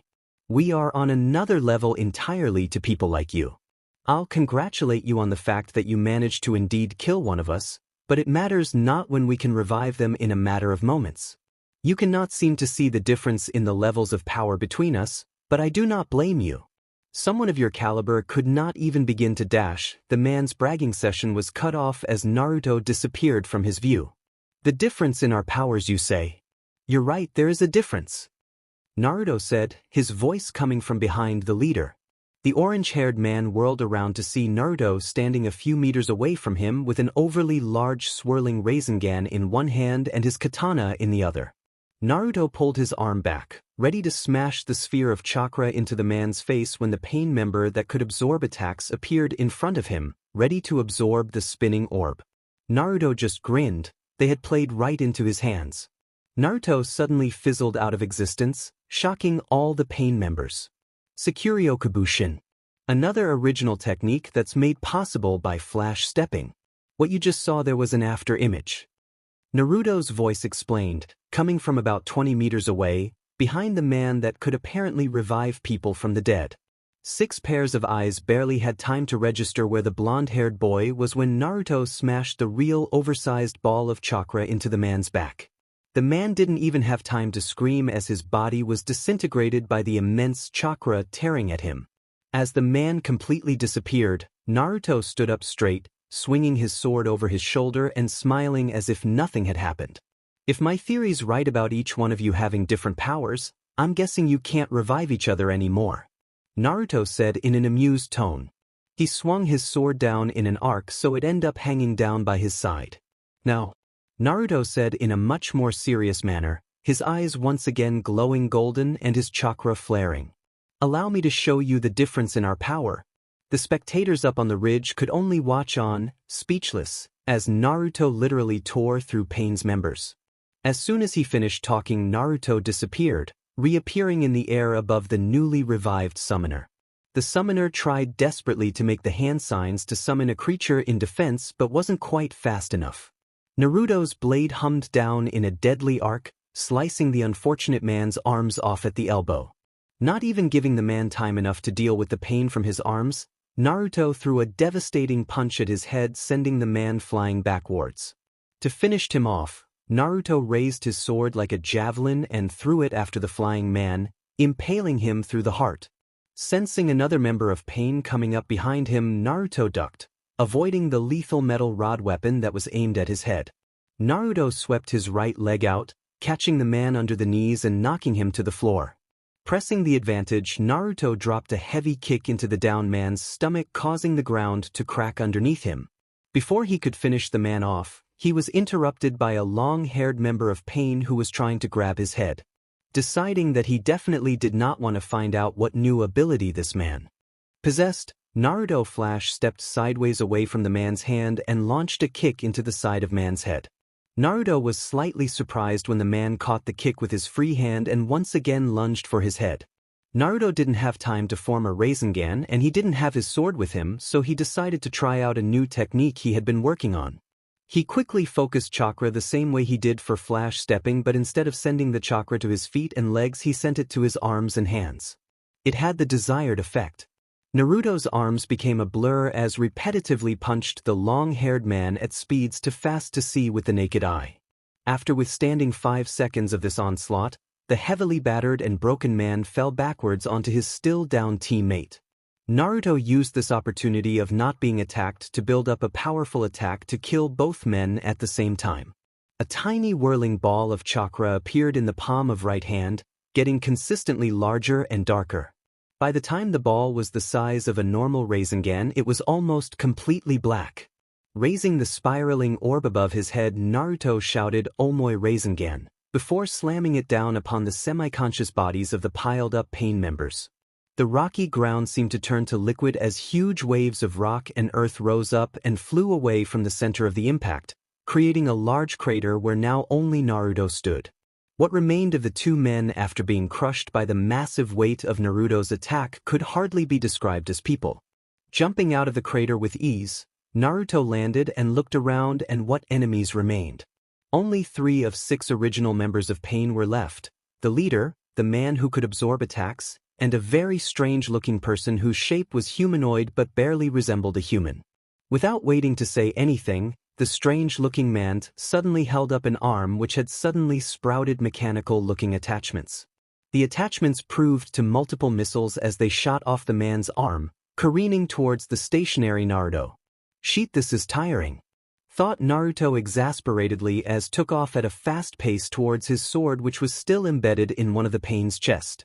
Despite Naruto's speed, the missiles had almost caught up with him when Naruto reached his sword.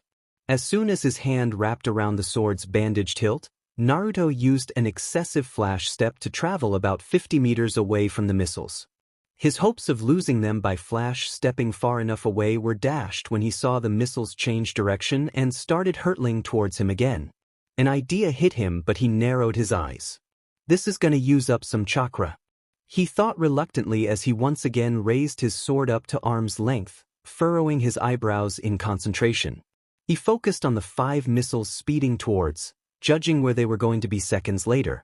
A few moments later he tensed, yelling "Kajimori."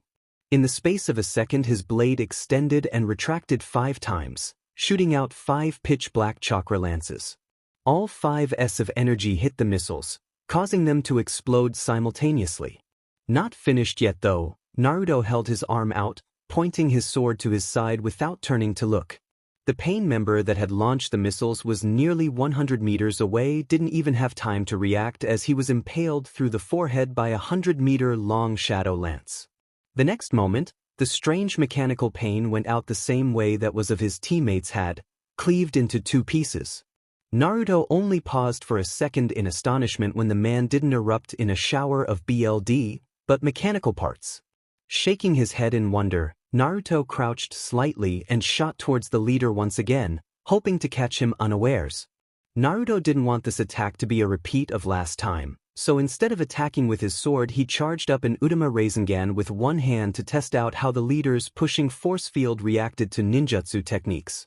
Before he could reach the leader, however, the other last remaining Pain member intercepted him, putting himself in front of the leader. "I'm getting seriously sick of this guy," Naruto thought with gritted teeth while his Rasengan was reduced to nothing by the man's absorbing force field. Naruto jumped back, thoroughly annoyed. He gripped his sword tight in his hands and made the typical 2-finger seal with his other hand. This was a way of channeling and focusing his chakra that he had discovered during his training. Because the seal wasn't being used to perform any jutsus, it just drew out chakra. Something that would be considered a waste to most people who tried to conserve their chakra as much as they could. For Naruto though, it was a perfect way of channeling his immense chakra reserves. After a few moments of concentration, Naruto looked up at the man standing 10 meters away. "Absorb this," Naruto said simply before disappearing in a blur of motion. For the next 5 seconds all anyone could see of Naruto was a blur of afterimages encircling the member of Pain, who was almost invisible through the speeding blur of afterimages that Naruto left in his wake. Suddenly Naruto reappeared in the flesh 5 meters away, his back to the man with his sword held at arm's length pointing diagonally towards the sky. Flash step dance, Isen Kuranuki, Naruto said calmly, as the stationary man behind him suddenly erupted BLD in large quantities from all over his body, collapsing, unmoving on the ground. Naruto swung his sword to his side, flicking the leftover BLD off it. He was breathing slightly from using the flash step dance. It used up a lot of chakra. Even though he regained chakra incredibly fast because of his and the Kyuubi's insane combined reserves, it still took it out of him a bit using such a powerful attack. Especially one he hadn't even used in combat before. Well, I've killed 5 of them anyway, which means the only one left is Shinra Tensei. Naruto tried to react, swinging his sword behind him to try and catch the blast. It was pointless, however. This force wave was way above the level that he was hit with before. Naruto felt like he was hit with a giant fist as the giant wave of energy smashed into him, sending him skidding across the ground towards the edge of the basin. Naruto managed to slam his sword into the ground mid-spin, halting his progress instantly. Naruto got up on one knee, spitting out a mouthful of BLD. He looked around him in shock. The blast wave from the leader had affected nearly a quarter of the giant basin, leaving a huge 200-meter crater in the middle of the battlefield. Naruto looked up at the fast-approaching remaining Pain member running towards. The man stopped about 50 meters away from Naruto, but even from there Naruto could see the look of absolute rage of the man's face. Naruto spoke up first, however, climbing to his feet. "Can I just ask, Pain, if that's what I'm supposed to call you, why you fight? It's obvious you are incredibly powerful. Someone of your caliber should be using their powers for the greater good of this world, not helping to destroy it." Naruto asked in a serious voice. "Shut up, you ignorant brat," the man yelled vehemently, startling Naruto. "Do you think you are someone who gets to choose which path is good and which is bad?" the man continued in an angry, raised voice. "By your disapproving tone of voice I can tell that you believe you walk the path of righteousness, that you fight for peace. I fight for the same thing. You think that you can actually achieve peace by fighting a one-sided fight against all others and win. That line of thinking is utterly ignorant. You will never achieve peace like that. By fighting a war and winning it, what do you achieve? Nothing except causing more hatred from families and friends of the people that you killed. Your version of peace isn't real peace. It is peace only for you and your people. And it won't last. The hatred that you caused by fighting will rise up and another fight will be fought, giving BRDSH more hatred. The CYCL is never ending. The only way to stop this endless CYCL of hatred is to eradicate any reason for people to hate each other. That is my reason for fighting Uzumaki Naruto. I am a true fighter for peace and I have given everything for that cause. I have reached levels that people thought were impossible and then surpassed them. For my fight for peace, I became a god." The man finished the last sentence shouting in a booming voice that even carried to the spectators watching the paused fight. Pain raised his arms slowly above his head and Naruto could feel the increase in pressure already even from a distance. Pain suddenly threw back his head. "Planetary destruction." He screamed at the top of his lungs. As soon as he had said the words, humongous chunks of earth were ripped from the ground and began elevating through the air towards a spot high in the sky above the leader's head. It felt like a major earthquake had hit the area, even causing some serious tremors to reach Konoha, making more than a few people start to panic. The basin they had been fighting in was literally being torn apart and slowly but surely the circle of destruction was getting larger. Naruto, who had remained stationary on the ground throughout the turmoil, looked up at the edge of the basin. He knew people had followed him from Konoha. He had been expecting it and he could guess from the chakra levels as to who they were. What he didn't expect was all the other people that had turned up, most of the people from the old Konoha 11 and their senseis. His jaw tightened as he saw a flash of pink hair up on the ride, courtesy of his Kyuubi-enhanced vision. Seemingly unaware of the apocalyptic destruction happening around him, Naruto looked down at his feet. He had told everyone that this was his fight and to stay out of it, but now they were getting dragged into it by his enemy's incredible power. He was sure that Jiraiya and Tsunade could fend for themselves, but he wasn't so sure about everyone else up there. Naruto suddenly felt the gravitational pull start to affect him as chunks of earth were torn out around him. He jammed his sword point first into the ground, keeping himself planted. He didn't really have that many options left. He could probably manage it as he was if he was by himself with no one to think about, but his friends were in danger, soon to be mortal danger. Images flashed across his mind of Sakura being pulled up, screaming, towards the monolithic compacted earth ball that was forming in the sky. I won't let that happen. Naruto thought angrily, closing his eyes briefly. Use it, spoke up the QB suddenly inside his head. Naruto opened his eyes quickly. What, against him? I really didn't want to pull it out so early in my fights, especially with everyone watching. Naruto replied mentally. The QB snorted. It's not like your powers were going to stay a secret for long. Plus this man's monologue is irritating me. Show him our power, real power. Naruto was silent, but he had come to a decision. The man's speech had angered him as well. Plus the fact that wasn't going to risk any of his friends getting hurt in any way. They did, and he knew he could have prevented it. He would be driven insane with guilt. Naruto's thoughts were interrupted by a shout from the leader of Pain, who was now floating some 50 meters above the ground, hands still above his head controlling the massive gravitational forces. While Naruto had been conversing with his inner demon, the ripple-eyed man had glanced down at him. Seeing Naruto with his head bowed and motionless, the man had smirked, thinking Naruto was the picture of defeat. You see, Jinchuriki. You never stood a chance. He yelled triumphantly. You cannot stand up to a god, no matter how hard you try. I will defeat you, and then I will make you no pain by destroying your pathetic friends that have come to see you. A god, you say? Naruto questioned in a calm voice that still managed to carry across to his enemy. Naruto continued without lifting his head, however chakra had started visibly swirling around him once again. You say I am ignorant in my fight for peace and that I am ignorant for believing that my path is the right one, yet you openly call yourself a god. Naruto said in the same calm, controlled voice. Naruto's head suddenly shot up, his golden eyes ablaze with anger. That is the epitome of ignorance, he roared. Some of the QB's chakra leaked through, giving his voice a more animalistic quality and bringing it to a lower octave. I can say the same thing to you that you said to me. Naruto continued in a lower voice, still keeping it loud enough to be heard above the ongoing maelstrom. What gives you the right to decide which path a person chooses to take is right? You think because you have gained incredible power and are stronger than most other people that you can call yourself a god. Don't be naive. You have become drunk on your own power and you have forgotten your place. You have forgotten the most important rule of life. Naruto brought his sword up with his arm extended, holding the blade horizontally across in front of him. There is always someone stronger than you. Naruto finished quietly. He raised his other arm, placing his fingertips in the flat edge of the end of his blade, which was now glowing orange to match his eyes. The whirling chakra around him suddenly dropped off, allowing Naruto's next soft words to be audible.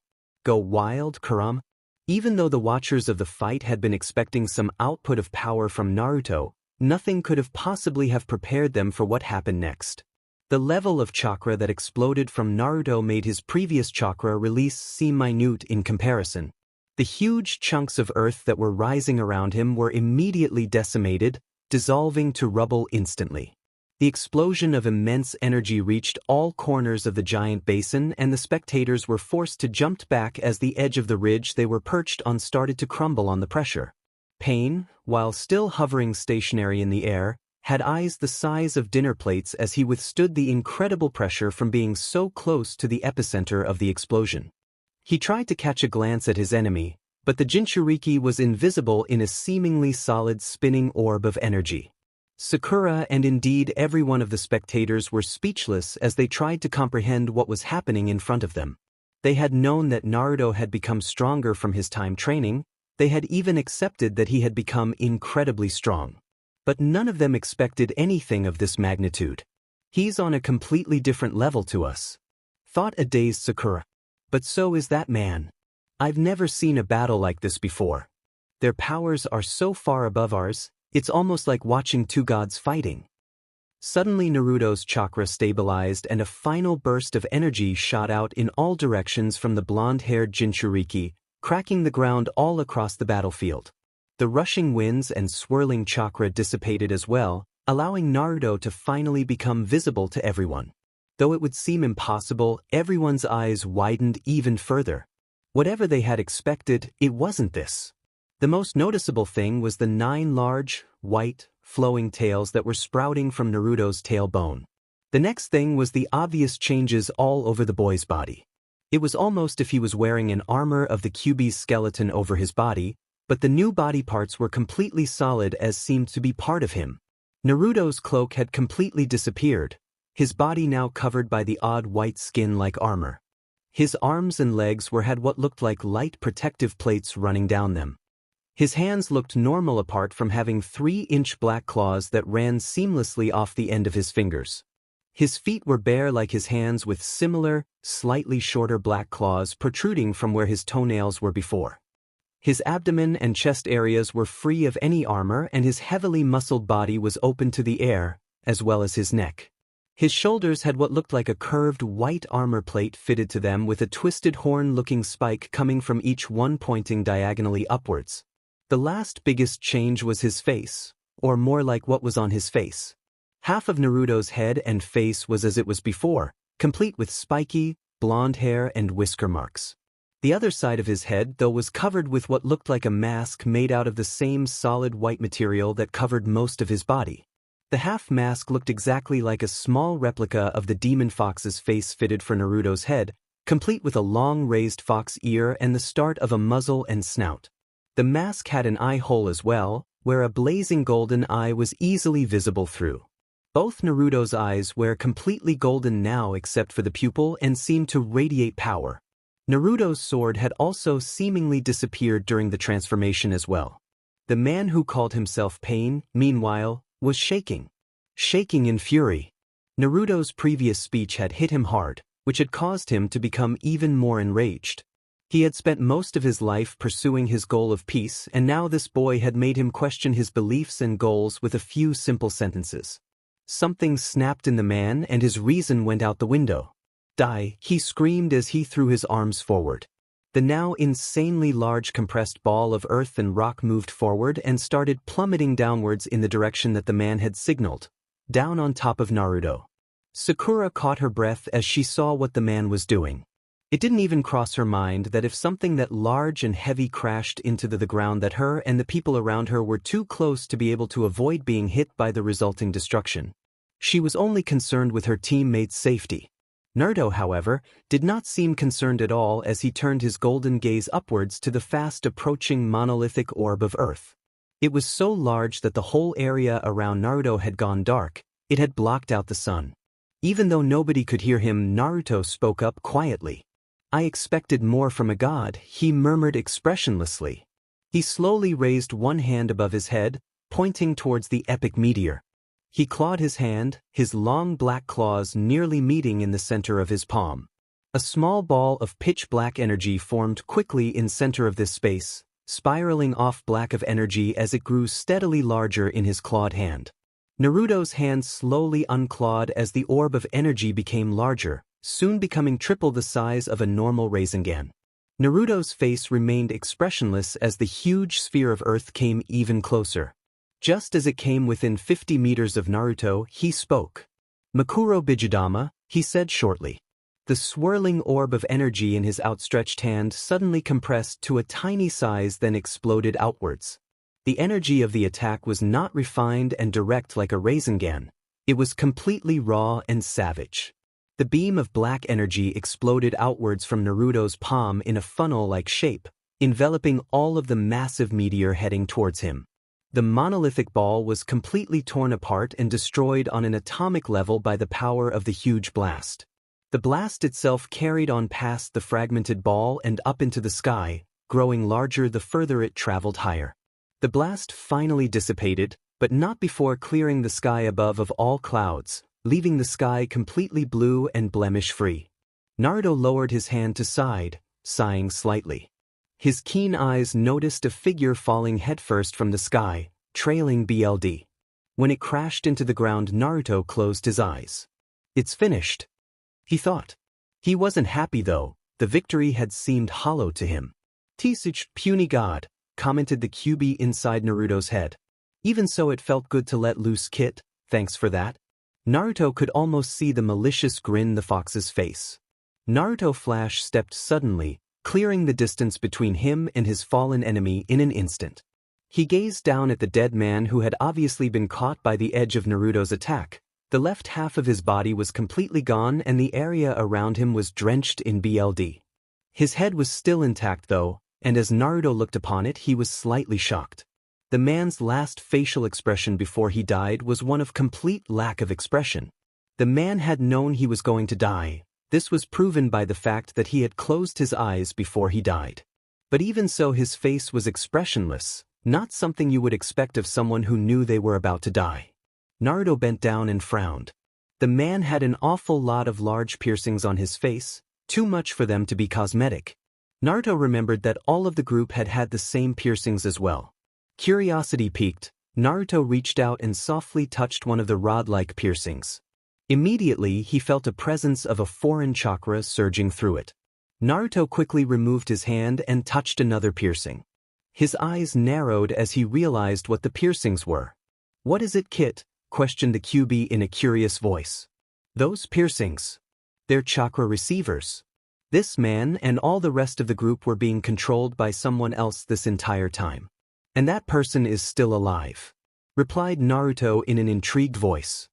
He stood up and glanced up towards the ridge of the basin 300 meters away. He could still see his teammates and friends up there watching him. He smiled slightly. They were safe for now. Still in his skeletal QB form, he repeated the familiar action of focusing chakra to his feet. His disappeared into a flash step, reappearing a few seconds later on the very edge of the basin in front of his peers. Everyone jumped at Naruto's sudden appearance. How the hell had he traveled such a distance in just a few seconds? Naruto felt everyone gazing at him in awe and even slight trepidation. Naruto felt a slight pang of hurt shoot through him at their apprehensive looks. He should have expected something like this. He did look a lot like a humanoid QB at the moment. Even so, his eyes drooped slightly as he looked down at the ground to avoid his friend's stares. Fura was the first to see and realize what had caused Naruto's mood to visibly drop, and she mentally kicked herself. She knew the look that he had on his face. It was the same hurt look he adopted when he was younger, and people used to treat him differently because he was the QB's Jinchuriki. And saying treated differently was a massive understatement. She couldn't help the slightly unsure look cross her face when Naruto appeared before her suddenly, looking like the QB. Even so, she hated herself for even thinking like that, since she knew how much those looks hurt her friend. She took a step forward and was about to say something to Naruto when he suddenly spoke up, breaking the silence. "This isn't over yet. The group I fought were being controlled by someone through chakra receivers. The person controlling them would have to be close by to have this level of control over them. I already have an idea as to where the controller is. I'm going to find them," he said in a low and controlled voice. Naruto turned around, ready to take off, when he was stopped by a soft hand grabbing his arm. He turned his head around slowly to see his pink-haired teammate looking up at him. His heart lifted slightly, as even though Sakura was faced with his half-QB mask staring at her, she was still smiling warmly at him. I just want to say thank you, Naruto," the girl said quietly. Naruto raised his eyebrows even though only one was visible. "Thank you for what?" he asked shortly, but not unpleasantly. Sakura blushed slightly as she let go of his arm and crossed her hands behind her back. "Thank you for winning and coming back to us alive. You had us really worried," she said simply, still smiling at the boy. Naruto slowly smiled, then broke out into his familiar, wide grin. Even though Sakura could only see half the smile, her heart soared as she saw his eyes twinkle with happiness at her statement. Naruto turned back around, leaving his back facing the girl. "Don't be silly, Sakura-chan. I promised I'd come back," he said before disappearing into a flash step and heading towards a huge, unnatural-looking tree in the distance. with a wide smile still on his face. The world was a veritable blur around Naruto as he flew through the forest outside of Konoha. Fluke was pretty much literally true as the Jinchuriki was barely even needing to touch the branches as he rocketed past. He was still in his released Kyuubi form from his fight with Pain that ended about 10 minutes ago. Naruto had never kept this form on long enough to use it to travel somewhere, and therefore was quite surprised at the major effect it seemed to be having on his jumping power. He noticed that every time he went to push off from a thick tree branch, which wasn't nearly as often as he would usually have to, he was mostly pushing off from consolidated chakra beneath his feet rather than the branch itself. Well, that's definitely interesting. Naruto wondered thoughtfully. No time to think about it now though, I'm pretty much there. Where there was a huge tree on top of a very large hill. When Naruto had touched one of the chakra receivers in the Pain leader's body, he felt a distinct chakra signature flowing through it. Due to his released form's increased chakra sensing abilities, Naruto was able to pinpoint where the chakra was coming from. Ergo, Naruto was now standing a few meters away from the trunk of the massive tree, the source of the chakra signature. Naruto gazed up at the huge tree looming above him. It was obvious standing so close that the tree was not natural. To Naruto's perceptive golden eyes, he could see that the whole structure was made out of thousands of small rectangular shapes infused with chakra. He concentrated harder, closing his eyes and willing his senses to feel the inside of the huge tree trunk. After a few moments of concentration, Naruto discerned that there were two separate chakra signatures inside the apparently hollow tree. The first he had expected. It was the same chakra he had sensed through Pain's chakra receivers. However, if his senses were correct, there was another person standing beside the person he had been tracking. Naruto raised his only visible eyebrow slightly. He had not expected to find anyone else but the person who had been controlling the 6 bodies of Pain. This was the person who openly considered himself a god. Why would he need a partner with him? Well, I'm about to find out anyway, thought Naruto as he reached out with his clawed hands towards the tree trunk.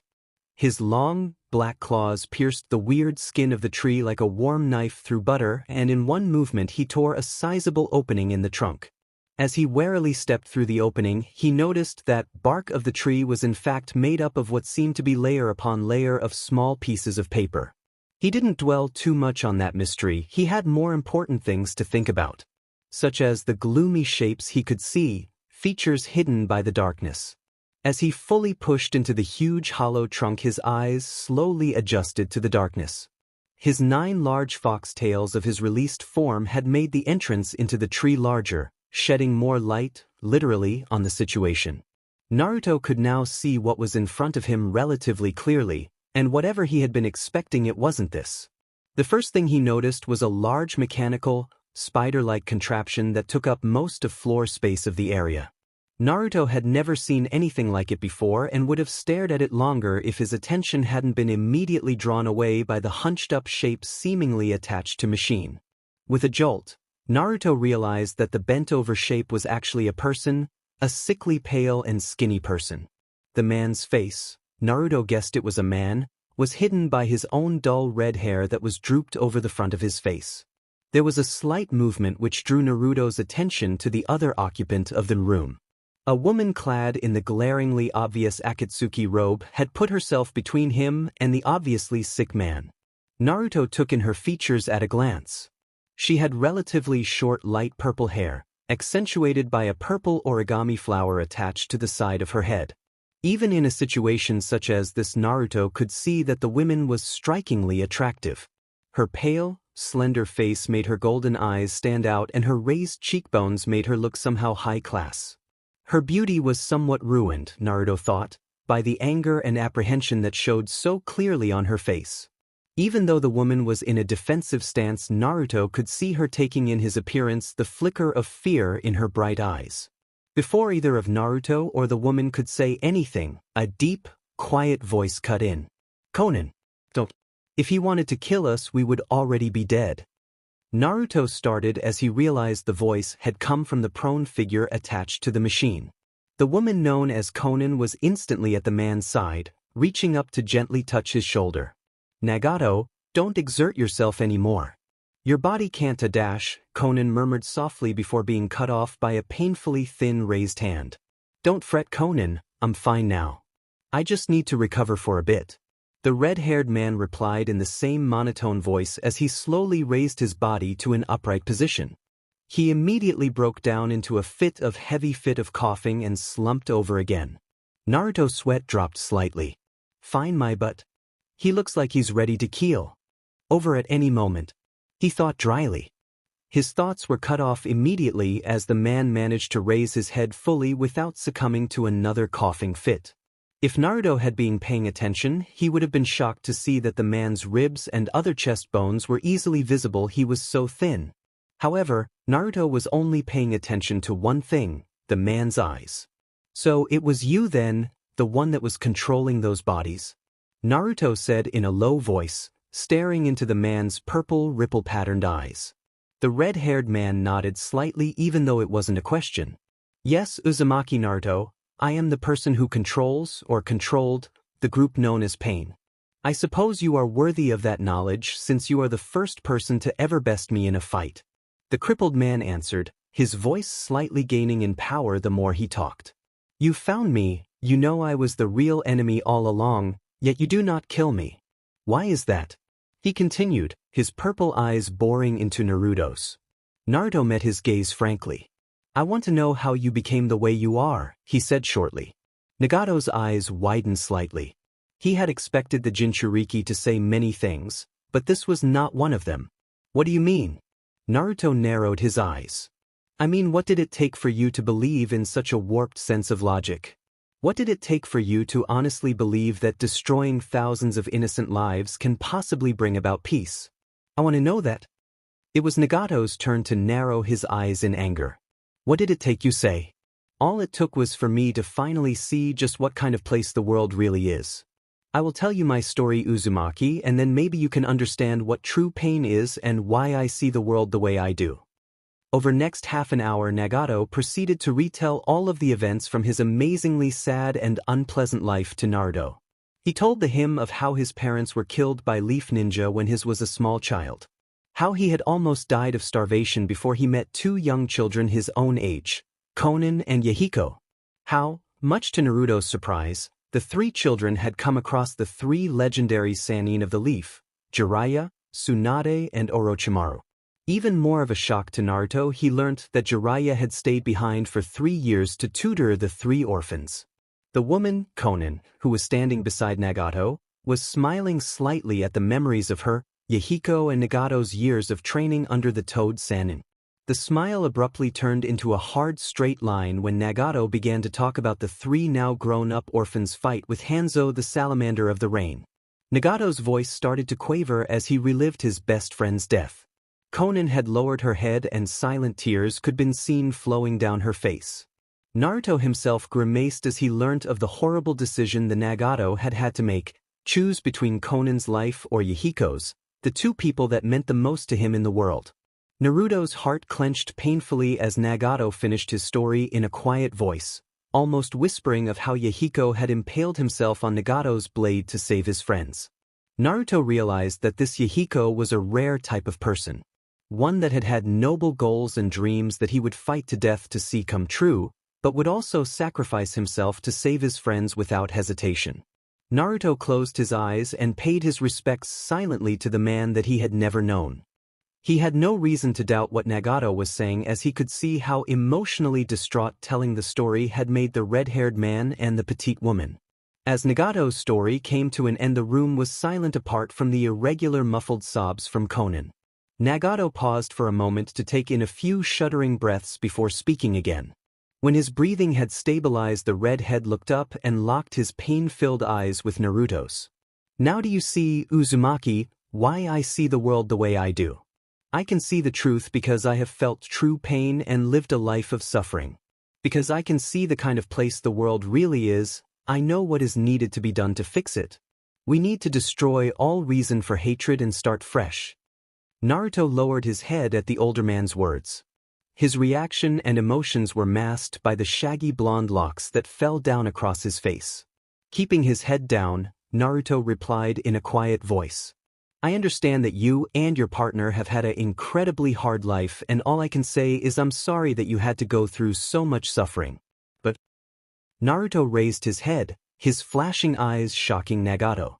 His golden eyes were a mixture of sadness, anger, and incredible loneliness. But Naruto repeated, "You think you're the only ones that have experienced pain. That you're the only ones that have had a hard life. Let me tell you a bit about my life and then see if you think I've experienced true pain or not." It was now Nagato's and Konan's turn to sit there silently bewildered at the atrocious short life that Naruto had been through. Naruto started from his earliest memory, of being alone, crying in his room in the orphanage because the wardens made sure no one had anything to do with him. He went on to describe how he was beaten by his fellow orphans when they grew a bit older and how when he felt the beatings got to an unbearable level he left to live on the streets. He lived off scraps and what he could steal and took shelter in any little alcove he could find. Konan was not an emotional young woman. It took a lot to make her cry and become visibly upset. But when Naruto got to the story of how when he was 5 years old a man had found him starving, looking through his outside bin for scraps of food and savagely beat him, she began to feel quite sick and let out an involuntary sob.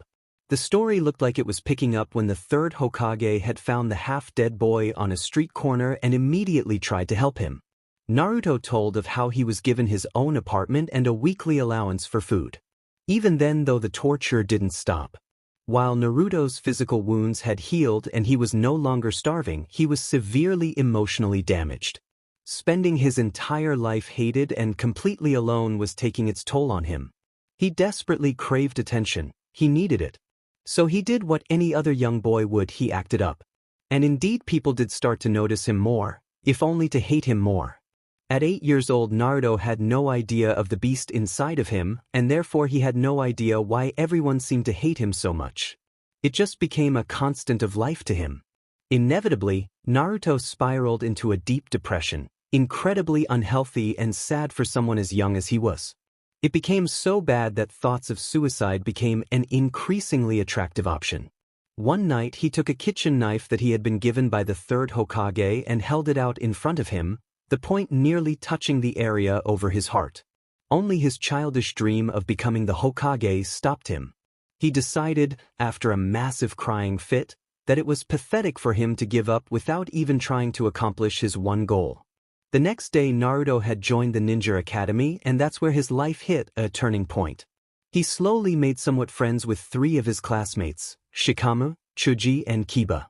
He then became a dear friend to his teacher Irika. His life was at an all-time high when he was a part of team he met Sasuke, a boy his age that had a similar situation to him. And he also met Sakura, a girl that in time he came to adore. Naruto had acted like an idiot and like Sasuke annoyed him to no end, but in reality he was crying in happiness inside. He finally felt like he belonged. Those years of going on missions, arguing with his teammates and shouting at Kakashi, his sensei, were the best of his short life. However, all that changed when Sasuke decided to leave the village in search of power. Sasuke had become Naruto's best friend, so Naruto did what any best friend would, he went after him. A furious battle ensued between the two, ending with Sasuke punching a hole through Naruto's chest and leaving him to die. Luckily Naruto had been saved by Kakashi in time, but he was not sure he wanted to be. His best friend had just tried to kill him. Yet before Naruto could give up he remembered Sakura crying, begging for him to bring Sasuke back for her. His kind heart overruled his shattered emotions and he made a promise to himself and to Sakura that he would bring Sasuke back. Jiraiya had told him that the criminal group Akatsuki would only be after him for his inner beast in 3 years and had offered Naruto to come on a training trip with him for those 3 years to become stronger. Naruto had readily accepted, knowing he would need to be stronger if he wanted to bring Sasuke back. Much like Nagato had, Naruto quietened as he reached the end of his story. Of how he had returned from his extended training trip to find out that he had been lied to and that the Akatsuki had captured and killed all the Jinchuriki apart from himself and Killer Bee. And how he was told that his old teammate and best friend Sasuke had tried to kill Sakura. The day after I was told that is today. The day the Yu invaded Konoha. The rest, as they say, is history. Naruto finished in a monotone. Nagato was speechless. He had never thought there would have been anyone in the world that had been through as many hardships as the boy before him. And through it all he didn't waver, he didn't lose himself to the anger and sadness.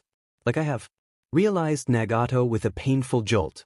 It was silent for about a minute in the makeshift hideout, no one really knowing how to respond. It was Nagato that broke the silence, however. "Naruto, can I ask you a question?" asked Nagato, looking down at his lap.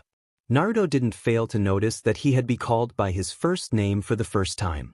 "What is it?" he replied. Nagato looked up. "How would you bring about peace? How would you deal with all the hatred in this world?" He asked almost pleadingly, his patterned eyes imploring Naruto to answer. Naruto saw the desperation in the man's eyes and immediately took pity. This was a man that embodied what he himself could have easily become. All it would have taken is for Naruto to not have people around him that he cared about, and he could have easily walked the path of revenge. Just like Sasuke. Naruto thought sadly. Naruto thought deeply about the thin man's question.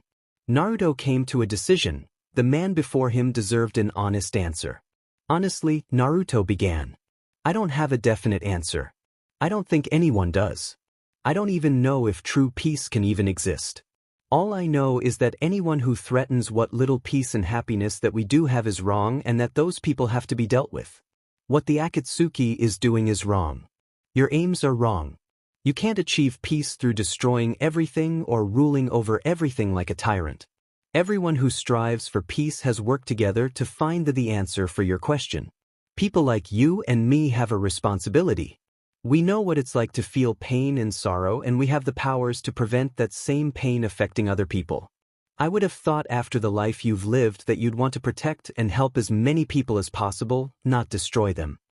Nagato listened to Naruto's speech wide-eyed, and by the end his eyes were squeezed shut and his fists were clenched. "Why, you're right. I have been a fool. I am sorry, Konan," the red head said dejectedly. Konan's head snapped up sharply. "Don't be sorry, Nagato. I've realized what we have been doing is wrong, and I am just as much at fault as you are. Don't blame yourself. I followed you of my own free will." Nagato shook his head. "Oh, I have led you down a path that has been spitting on Yahiko's name. This whole time I have been trying to destroy what Yahiko worked so hard to create. I have failed both him and Jiraiya-sensei by being blinded by my own hatred and longing for revenge. I am pathetic." By the end of Nagato's self-depreciating speech, he was trembling quite violently. He suddenly stopped and fixed Naruto with a supremely sad stare.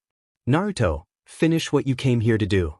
I don't deserve to remain on this earth any longer. I've damaged it enough," he said in a soft, forlorn voice. "Nagato no. You can't just give up." Konan began shouting. "Exactly," Naruto said sharply, cutting the irate woman off.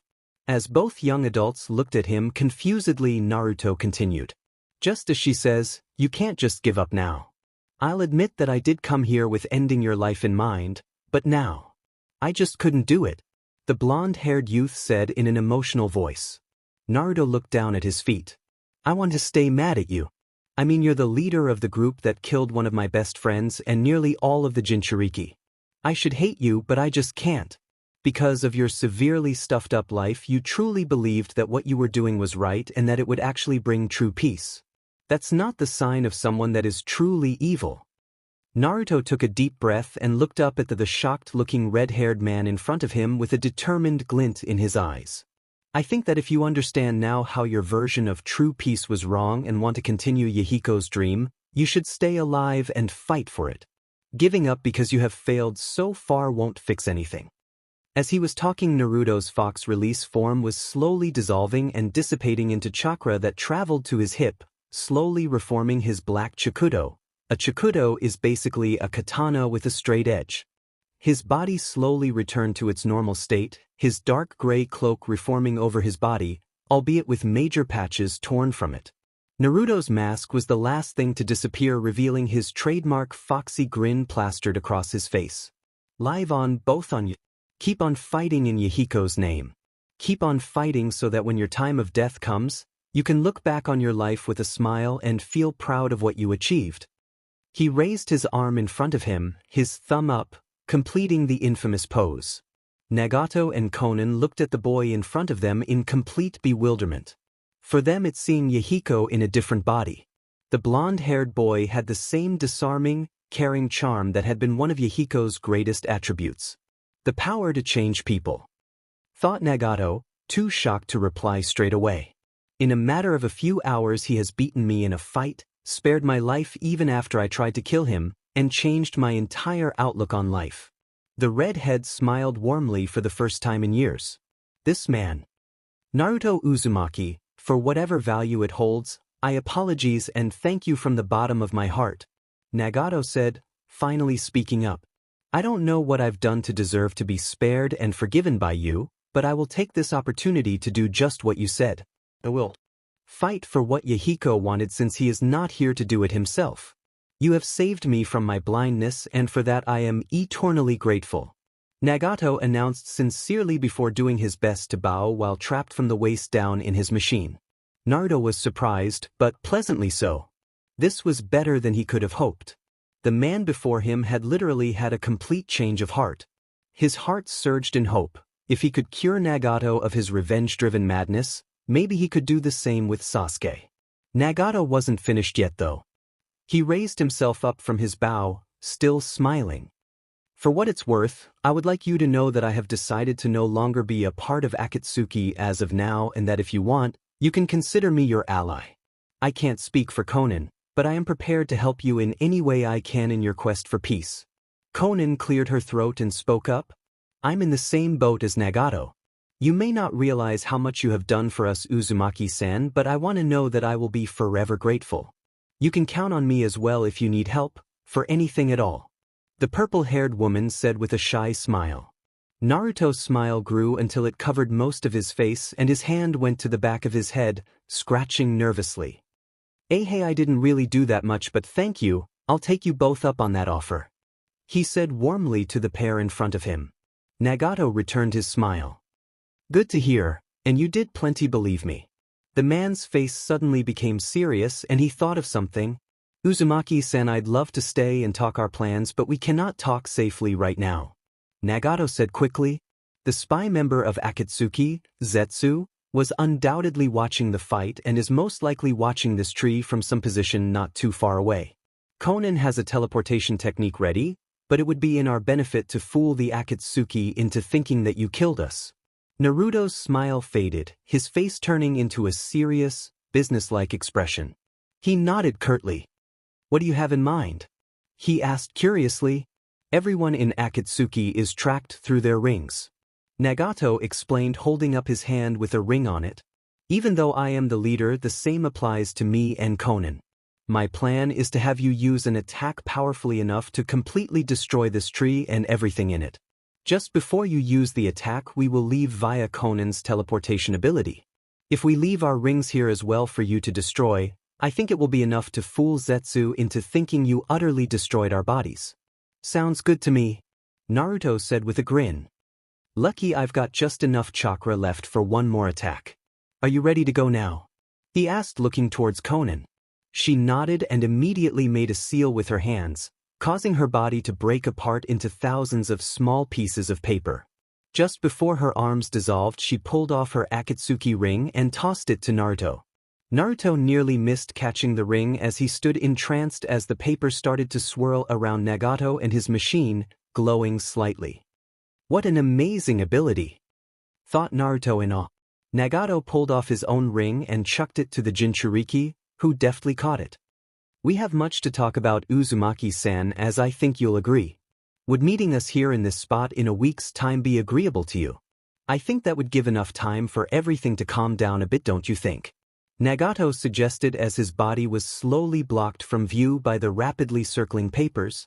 That sounds great, looking forward to it. Naruto agreed, while a swirling orb of black chakra began to grow in his held-out hand. And by the way, my friends call me Naruto, Naruto said with a grin. Only Nagato's face remained visible through the now swirling paper vortex. Naruto saw the man's face break into a smile full of gratitude. Okay then, the same goes to you, call me Nagato, were the redhead's final words before the paper vortex, with him in it, flashed out of existence. The only proof remaining that the former Akatsuki pair had been there was the indentations in the ground made by Nagato's machine.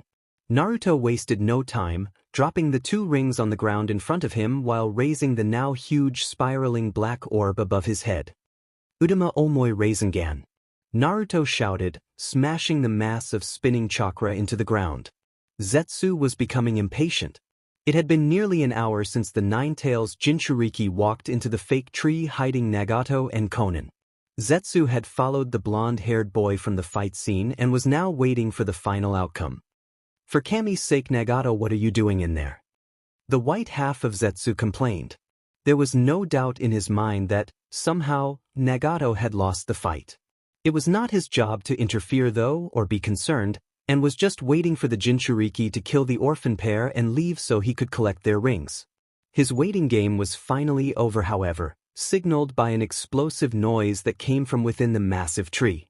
Zetsu's eyes widened as the huge tree seemed to implode upon itself, leaving the entire area invisible through a haze of dust. From where Zetsu was, half in half out of a tree trunk, he couldn't see anything amidst the destruction. Suddenly a blonde-haired, cloaked figure shot out of the screen of dust, landing some 10 meters away from it. Pausing only for a moment, the person, who could only be the Nine-Tails Jinchuriki, jumped away at speed in the direction of Konoha. So, Nagato actually lost then, thought white Zetsu without a trace of concern in his voice. Zetsu sunk with a ripple into the tree he had been hiding in, reappearing where there was now a huge crater where the huge tree had once stood. The dust had cleared somewhat, but there was no trace of Nagato's or Konan's body. Zetsu frowned and tried to sense the pair's ring signals. His eyes widened after a few moments of concentration as he failed to pick up any signal at all. It would seem, the black half of Zetsu murmured in a deep voice, that the Jinchuriki completely destroyed them both with that attack, including their rings. It would seem so, white Zetsu agreed reluctantly, searching one last time fruitlessly. The boy is more powerful than we had originally planned. Also, with Nagato gone, more complications have arisen. Leader will not be pleased. And with that, the strange plant man sunk into the ground and disappeared. Sheet, thought Naruto vehemently. I used up too much chakra, even for me. He was traveling through the forest back to Konoha as fast as he could before his chakra actually did run out. He shuddered thinking of what Tsunade and Sakura would do to him if he fell unconscious now and made them worry about his whereabouts for hours. Naruto felt a warm feeling bubble up in his chest as he analyzed what he had just though. Sakura would be worried about him. The thought brought a smile to his lips, which immediately turned into a frown as his vision suddenly fogged up. ODMN. Looks like I won't be able to make it after all, he thought, grimacing as unconsciousness claimed him. Sorry, Sakura, I hope you don't worry too much, was his last thought as his eyes closed and his world turned black. Unfortunately, he had failed to remember that he had been jumping through high-rise trees and was now falling from 20 meters in the air. The Rosette in question was currently trying to calm herself down as she traveled as fast as she could through the forest, following Pakin, Kakashi's tracker dog. After an hour of waiting, Tsunade had decided that enough was enough and had sent Kakashi and Sakura to go and find Naruto and bring him back. Everyone, including Sakura, believed wholeheartedly that Naruto had won the fight against Pain. But the pink-haired girl couldn't shake off her feeling of worry concerning her teammate.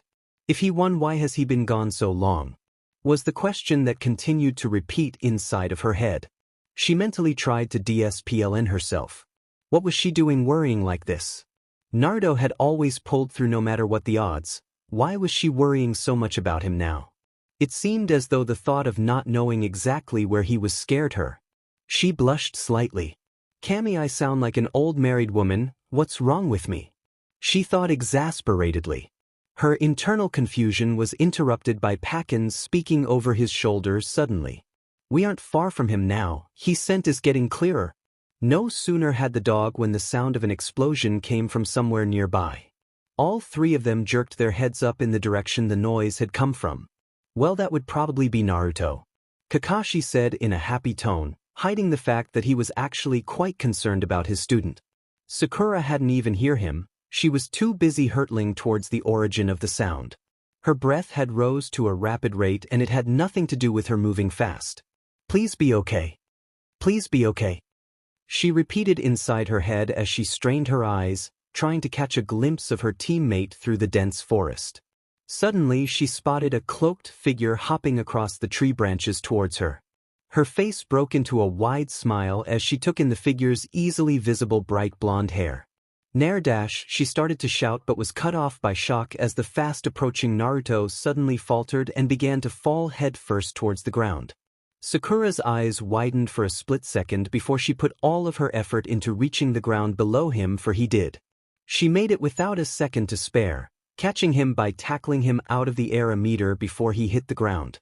They tumbled in a tangled mess for a few meters before coming to a stop. Sakura groaned as she sat up, rubbing her head.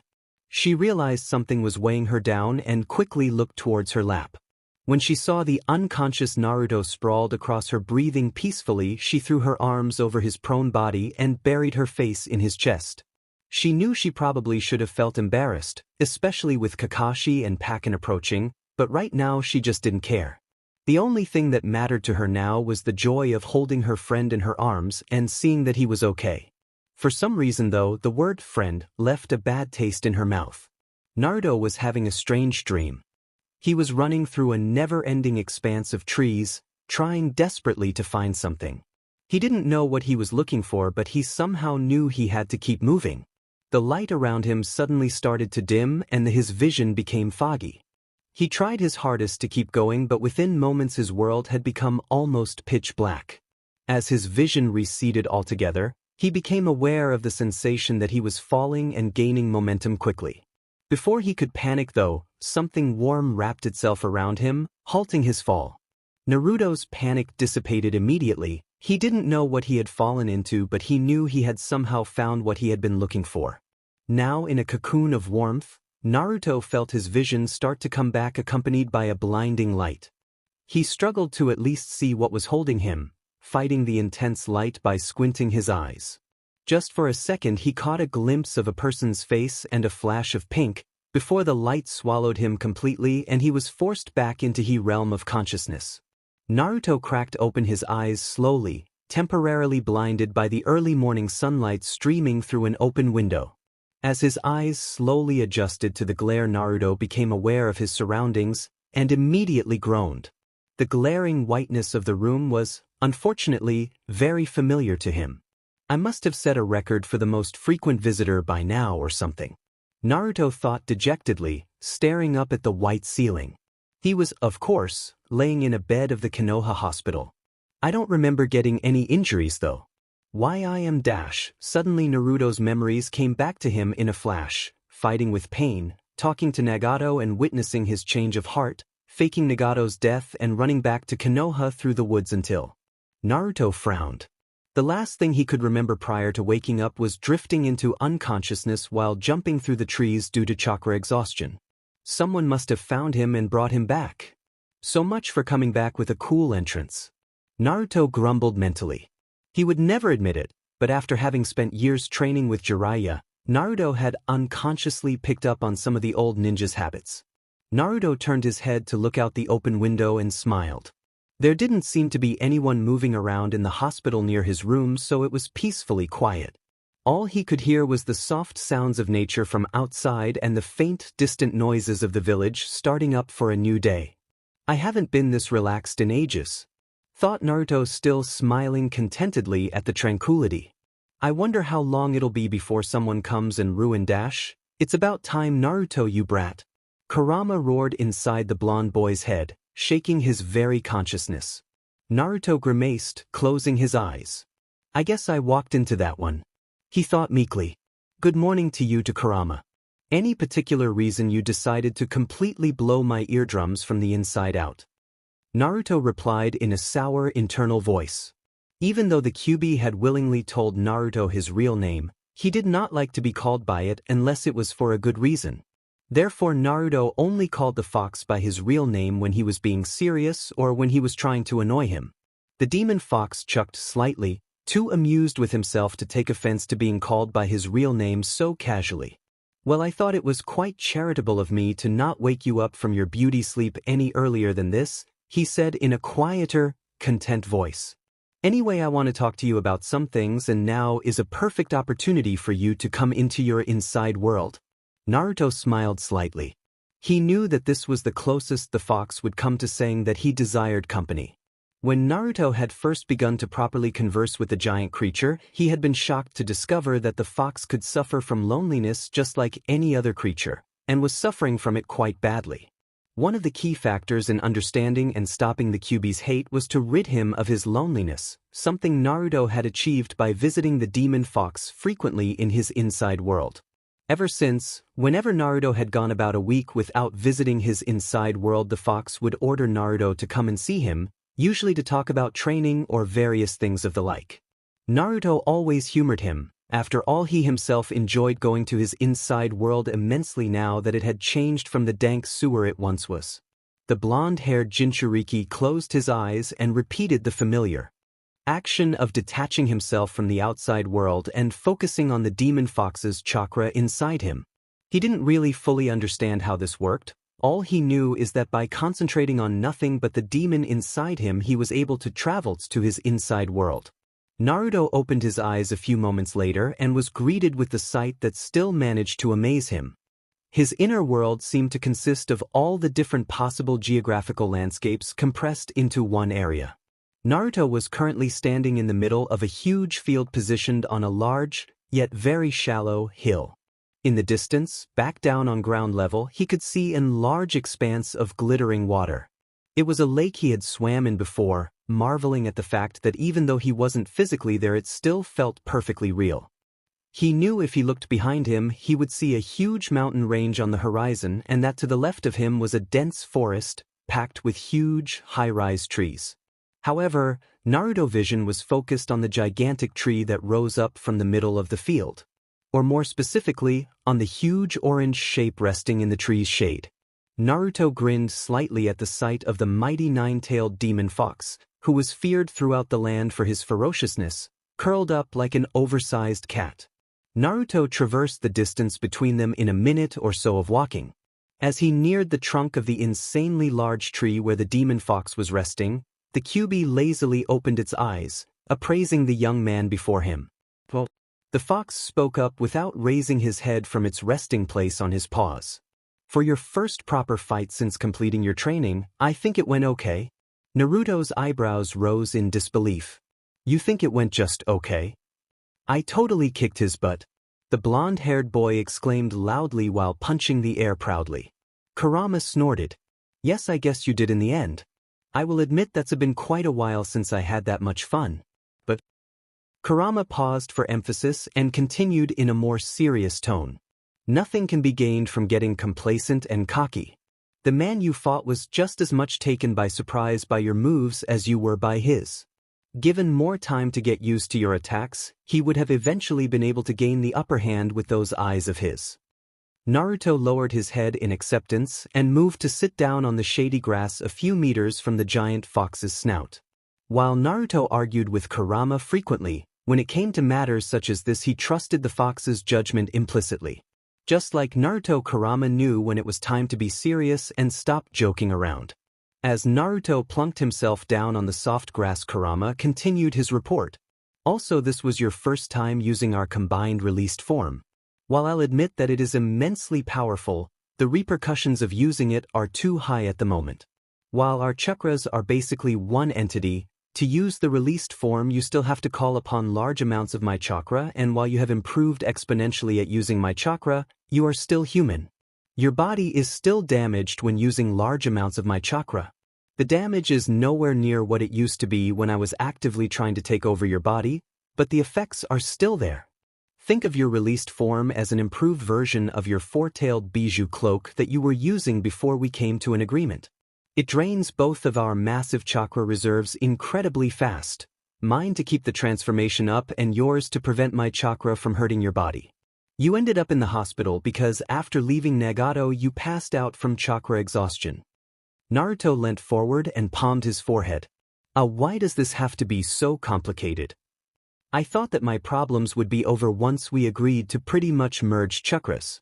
exclaimed Naruto in an exasperated tone. So you're telling me that I can't use the released form anymore because it's too harmful to my body? Kurama shook his head slightly. No, I'm not saying you cannot use it anymore. I'm saying that using it as you are now would not be a good idea, unless you wanted to cause some permanent damage. You will need to improve on your other skills for the time being while we work on a way of making your body able to cope with high quantities of my chakra. Naruto pet his head to the side.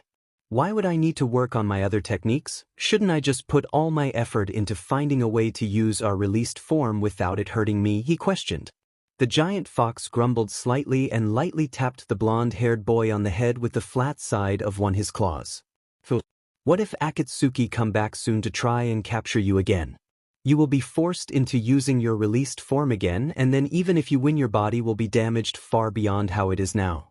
You got off lucky this time because it's the first time you used it in battle. Like I said before, don't get complacent, Gaki. Kurama admonished. Neither of them spoke for a while after that. Naruto laid down on his back with his hands behind his head, staring up at the branches far above him. Kurama opted to simply stay in the same position with his head resting on his paws and close his eyes. After a few minutes of comfortable silence, Naruto spoke up. Hey Kurama. The demon fox opened his eyes curiously. Naruto only used his real name when he was being serious about something. Naruto took the fox's silence as a cue to continue. I've meant to ask you this for quite a while now, but with all the training and traveling I haven't really had the chance. The seal keeping you inside my body is gone, right? So what's stopping you from getting out and enjoying freedom? I know you said you wanted to help me and everything, but couldn't you do that without being inside me? The Jinchuriki asked in a quiet voice. Kurama waited for a minute before responding. I won't lie, I've thought about it quite a bit since your father's seal was lifted. It would be nice to feel the real world again through my own body, but I haven't raised the matter for a number of reasons. For the most part, you need my power. Even with it, you had to go all out to defeat pain, and the way Nagato was talking about wanting to make plans, it looks like there is going to be much more trouble to come. Secondly, what is the point of living in the real world again? Sure, it would be nice for a little while, but apart from the Hachibi, there are none of my brothers and sisters left. I would still be hated and hunted, and there would be nowhere for me to go. Besides, I quite like it here. Kurama finished in a soft voice. Naruto was silent in thought for a moment. So, if there was a way of you getting out but still being able to come back inside me, you would want that? Naruto asked. Kurama's ears perked up slightly. Yes, kid, I would. But the whole problem is I can't do that. I could leave your body at any point I wanted, but I have no way of getting back inside. It took the Fourth's incredibly intricate seal to get me in here in the first place. What are you thinking, Kit? Naruto nodded thoughtfully, his suspicions confirmed. An idea already starting to form in his head, Naruto sat up, suddenly turning his gaze to his giant friend. Just an idea. Don't get too excited, I have no idea if it'd work yet. Plus, I guess I'd better get back to the real world. I don't want people coming in to check on me and thinking I'm in a coma.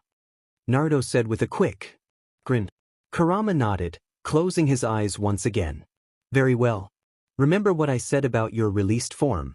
I know it's pretty hard not to, but if you're training, try not to pull on my chakra for a while. It'll quicken the healing process of your chakra coils.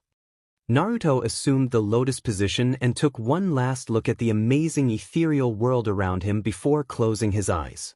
His breathing slowed as he focused his mind on returning to his physical body. I'll keep that in mind. See ya, fluffball. Kurama let out an exasperated snort. Goodbye, Kit. Naruto opened his eyes slowly, sighing as he took in the dull view of his hospital room for the second time. He frowned slightly as he suddenly realized that he was only clad in his long-sleeved black top and track pants.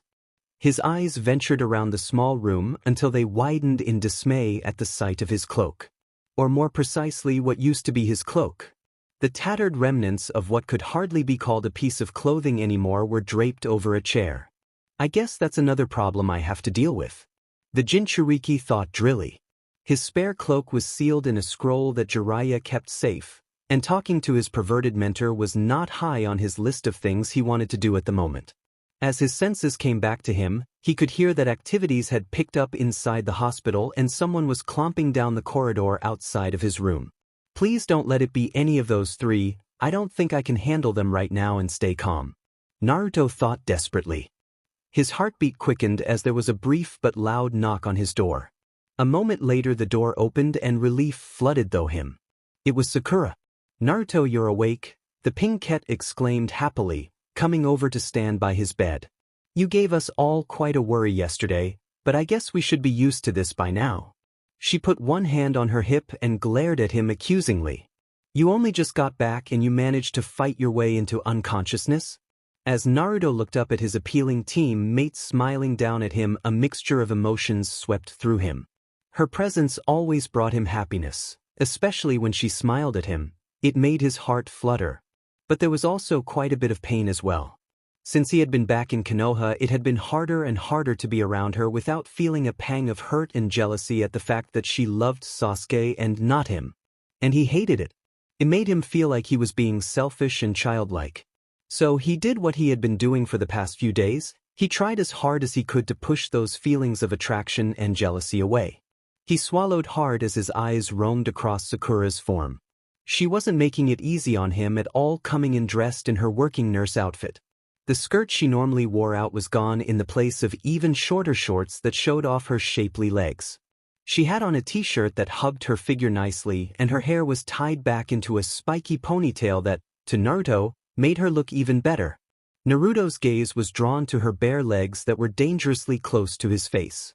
He could feel his face heating up before Sakura's voice snapped him to attention. Sakura herself had been waiting impatiently for Naruto to reply before she took in his slightly red face. She immediately went into full nurse mode and leant forward to put her hand on his forehead. "Naruto, are you okay? I checked you out yesterday and it just seemed like you had a case of major chakra exhaustion, but maybe it's something more. Do you feel sick?" Sakura asked worriedly as she pressed her hand to his forehead and then his cheek. I'm fine, Sakura-chan." Naruto stuttered, much to his own horror, in a Hinata-like fashion.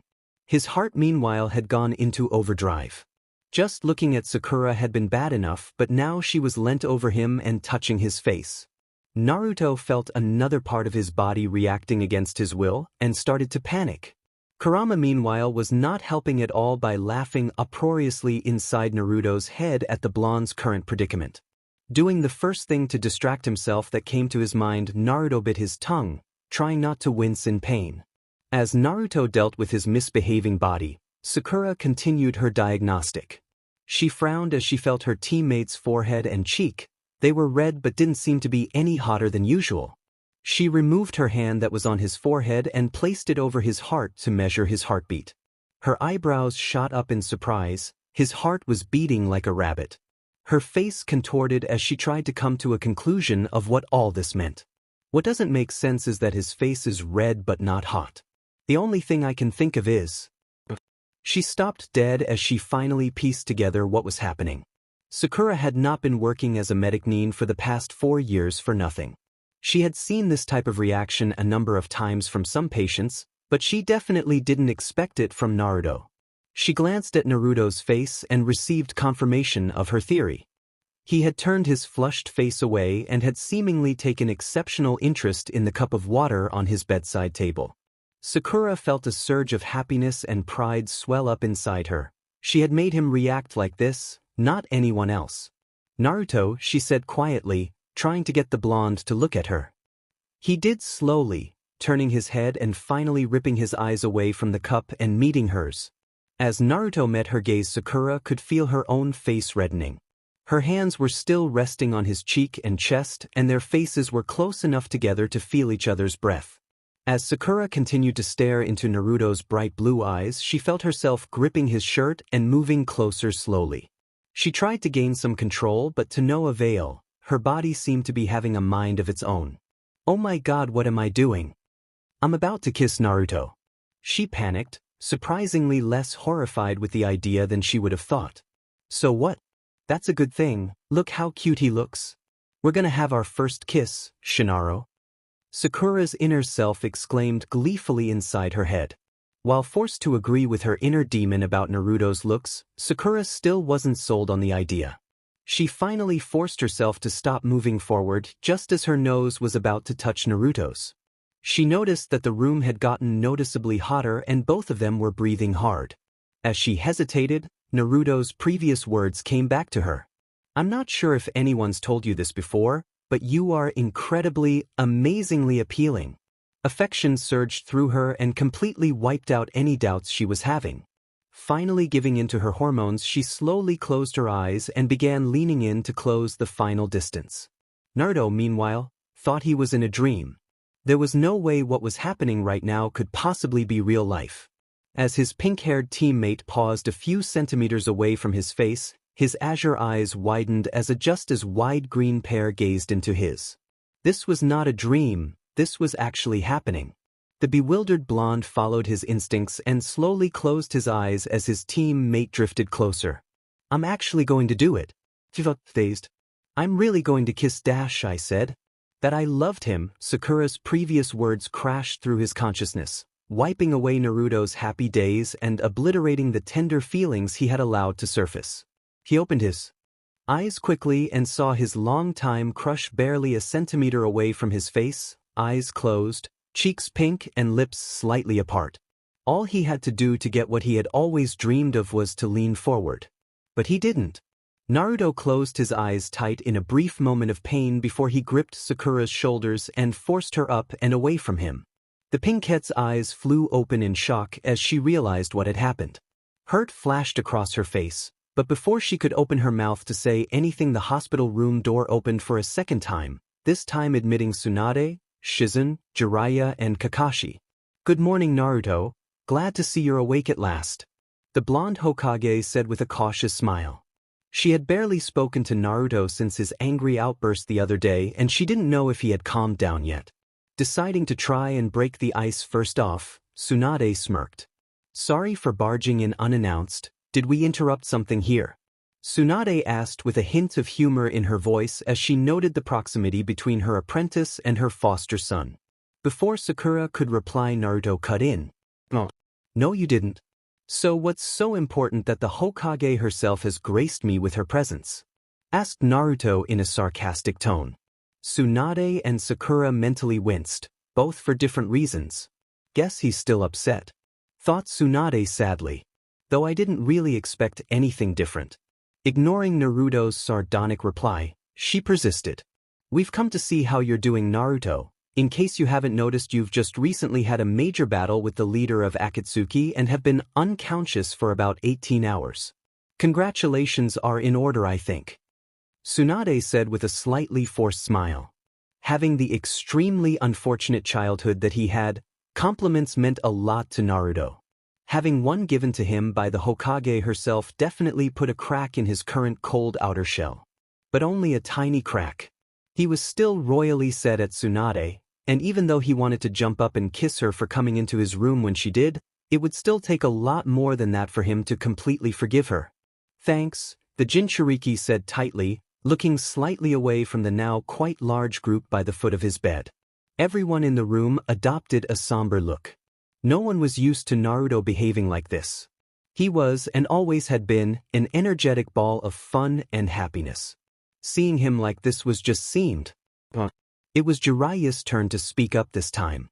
You had us all a bit worried when you ran off to find the source that controlled Pain's body's brat. Want to tell us what happened over there? The toad Sanin asked in an unusually calm and pleasant voice. Though Naruto's face was passive, his mind was working furiously. Though he trusted Nagato and Kohona himself, he wasn't so sure about the rest of the people in Konoha, even his closest people. No, he would keep his new allies a secret for now, at least until he had had a meeting with the Rinnegan wielder in person. It was against his nature, but he was going to have to lie to them. Naruto sneered mentally. Well, it's not like they can blame me afterwards when they find out. That would be a major case of the pot calling the kettle black. The dash what? Not now, furball. Back on track. The only one I feel bad about lying to is Sakura. Thought Naruto sadly. Then he remembered the stunt she had pulled a few moments ago, and the guilty feeling was quashed as quickly as it had risen. What was she thinking? Resuming his attention to his guests, Naruto kept his expression neutral as he looked Jiraiya in the eye. He was determined to keep eye contact. Nothing happened apart from what you probably gathered already. I found and confronted the man controlling pain. He himself had the Rinnegan, that's how he was controlling pain's bodies. He was weakened severely from the fight, however. I just finished him off. The blonde-haired Jinchuriki said in a calm voice. Despite his best efforts, however, he could not pull off the lie faultlessly. Something about looking his beloved sensei in the eyes and lying caused his left eye to twitch momentarily. It was only for an instant, but Jiraiya saw it. What's the brat hiding from us? Thought the toad Sanin with a frown. More to the point, why does he feel he has to hide anything, especially from me? Oh well, I trust him to make his own decisions now. I doubt if it was something dangerous he would hide it from me. He'll tell me in his own time. Though that is curious about the Rinnegan-wielding man. I wonder if it could have been. Maybe it's better not to ask. On the outside, Jiraiya grinned. Well, I guess all I can say is well done, brat. Your first major fight, and you surely did not disappoint. I'm proud of you, Naruto. Naruto's eyes widened at the praise. Jiraiya rarely praised him seriously and even less often called him by his name. Despite the anger Naruto still felt for his sensei, he felt an immense sense of satisfaction welling up inside at the fact that he had made his teacher proud. The touching mood was then ruined by Jiraiya being, well, Jiraiya. The Sanin's smiling face transformed into a lecherous grin as he sidled up to Naruto's side and leant in close to his ear. And when you get out of here, I'll take you out for a real celebration. There's a place not too far from the village where some lovely ladies will be more than happy to celebrate with you. For the right price, of course, but your good old sensei Jiraiya will take care of that Hiyoshite.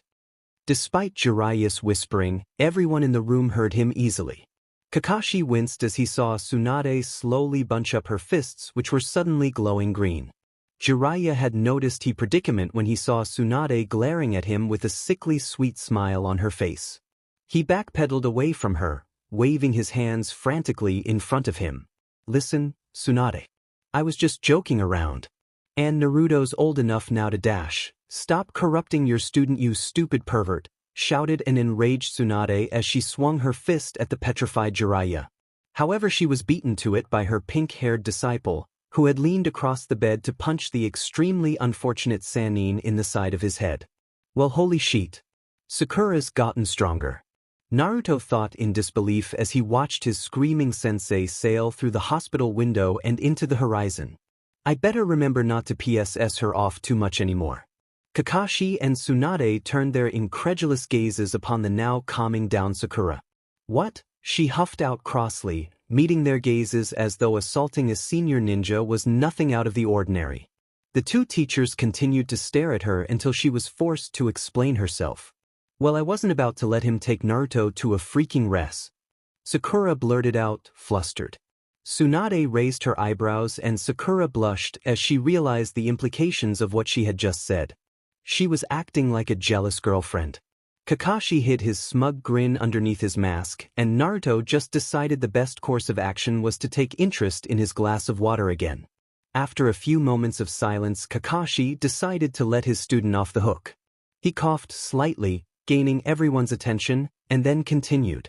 As much as I did come to check up on you and congratulate you, Naruto, I came to see you for another purpose.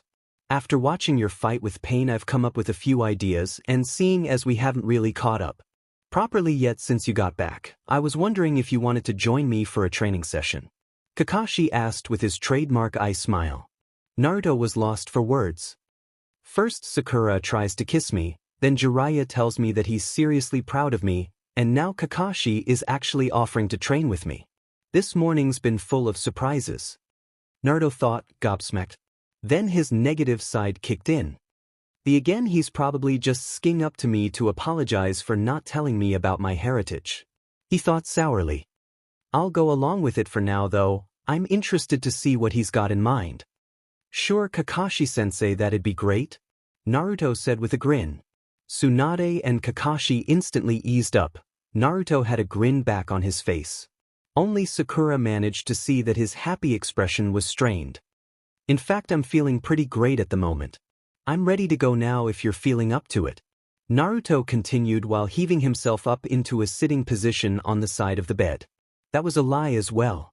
In fact, he felt extremely average currently, But at that moment he just really wanted to get out of that room. Away from Sakura. Well, I see chakra exhaustion didn't slow you down for long, Kakashi said, still smiling. I've just got a few things to pick up first. I'll meet you at training ground 9 in 15 minutes. I would use ground 7 but it's pretty much unusable after your little spar the other day. Giant Kakashi finished before disappearing in a gust of wind after making the hand seals for a shunshin. Now only Naruto, Sakura and Tsunade were left in the small room. Tsunade glanced at her foster grandchild as he attached his shin guards and the rest of his ninja gear. Maybe it was because of the way Naruto was dressed or because of the way his spiky hair framed his face, but for a second Tsunade swore she saw another Namikaze sitting in front of her in the same bed with a serious look on his face, getting physiqued up for some serious training. Tsunade smiled sadly as the vision faded. Like father like son, they are so similar it's uncanny. It's so sad they couldn't have been together for longer. As Naruto stood up, Tsunade addressed him very unprofessionally by crushing him in a monstrous hug. Not really prepared for it, Naruto just stood there limply as he was slowly squished to death. Tsunade gripped him harder, if that was possible, as she put her mouth close to his ear. I'm so glad you're okay, brat. I missed you so much while you were away. The thought of losing you just as you came back, and while you were angry at me was she was cut off as her throat closed up. Naruto smiled softly as his anger melted away. Even though he still hadn't forgiven her for lying to him, she was still family to him. He still loved her dearly, and if her actions were anything to go by, she felt the same way. He pulled one of his arms free and rested his hand on the back of her head as Tsunade the Hokage, one of the mighty Sanin, cried softly into his shoulder. He marveled that he was actually taller than her now and he was the one consoling her. Things had definitely changed. Sakura just stood to the side smiling happily at the scene. Despite how much Tsunade had tried to hide it, she knew how much the blonde Hokage had missed Naruto over the years. After a minute of emotional release, Tsunade decided that was enough. She hurriedly broke free of the hug and wiped her eyes, getting rid of any traces of her weakness. She looked up flushing from embarrassment. Well, it was good seeing you're okay. Well done again for your efforts. I'll dismiss myself. Tsunade said curtly as she brusquely turned around and walked out of the room. Naruto stared after her for a moment before chuckling slightly as made his way for the window. God forbid he used the door for once. As he picked up his sword that had been leaning against the wall, Sakura spoke up. Naruto, I'm sorry Sakura, I've got to leave to meet up with Kakashi now, otherwise I'll be late. Naruto said, cutting her off without looking back. Still Sakura persisted. About before I'm really it's okay. You don't have to explain anything. Naruto said, again cutting her off as he fully pulled open the window that already had a Jiraiya-shaped hole in it. Stop cutting me off. We need to talk Abu it's fine really. Now I really need to Why did you stop me? This time Naruto stopped. He paused for a moment, still not facing her. Sakura waited, unconsciously holding her breath. She wasn't even sure she wanted to know the answer to her question. Hell, she didn't even know why she asked it in the first place. All she could think about was stopping him from leaving. After a few tense moments, Naruto finally turned around. Sakura's eyes widened. She had expected him to be angry, furious even. But she had not expected to see the amount of sadness in his dead-looking eyes. The usual bright blue orbs were now closer to a sort of dull gray. Why do you even have to ask me that question? Naruto said in a tone that matched his eyes, which were staring straight into Sakura's own green ones. What do you mean You said it yourself, Sakura. You've said it countless times. You love Sasuke. You love him and you always have. I don't know why you tried to do that to me before. Maybe because I just came back after 4 years, or maybe because I could have died in that fight. Whatever the reason, all I know is that I had to stop you because you definitely would have regretted it later. You would have come and apologized to me and say you don't know why you did it and it doesn't mean anything because you're in love with Sasuke. And I don't know if I could have handled that. Naruto finished in a quiet voice before grabbing hold of the window frame and jumping out the window, leaving Sakura standing there with her jaw hanging open trying to take in what just happened. 10 minutes later, Naruto greeted Kakashi as they met in the center of training ground. Naruto hadn't had the opportunity to meet up with Jiraiya to get one of his spare cloaks, so he was currently dressed in just a black, long-sleeved top and black briefs. He had some white bandages wrapped around his waist as a sort of makeshift belt holder for his sword. He had foregone the usual spot on his forehead for his hitate, which was now tied lazily around his neck. "So what did you have in mind for this training session, Kakashi-sensei?" Naruto said in a forced happy voice. The events from 10 minutes ago were still fresh in his mind. If Kakashi noticed the forced joviality, he didn't mention it. "Well, it's just a presumption I made while spectating your fight with Pain. I'm not taking away from the fact that you did a brilliant job, but I noticed that you didn't use any elemental jutsus in the fight. Don't you know any?" Kakashi asked curiously. Naruto scratched the back of his head and grinned. "Nah, I don't. I didn't really have much time for learning normal jutsus while I was away training. A lot of the time was spent on tapping the Kyuubi's chakra and learning the basics properly, not to mention perfecting the Rasengan." Kakashi nodded as though he had been expecting Naruto's answer. "So would I be correct in saying that you don't know what your affinity is yet?" the masked man asked. "My what?" Naruto replied in a perplexed voice. Kakashi grinned, not that anyone could see it, as he reached into his pocket. "Well, this should be fun," he said as he drew out a small piece of paper. "I think it's time to see what your elemental affinity is."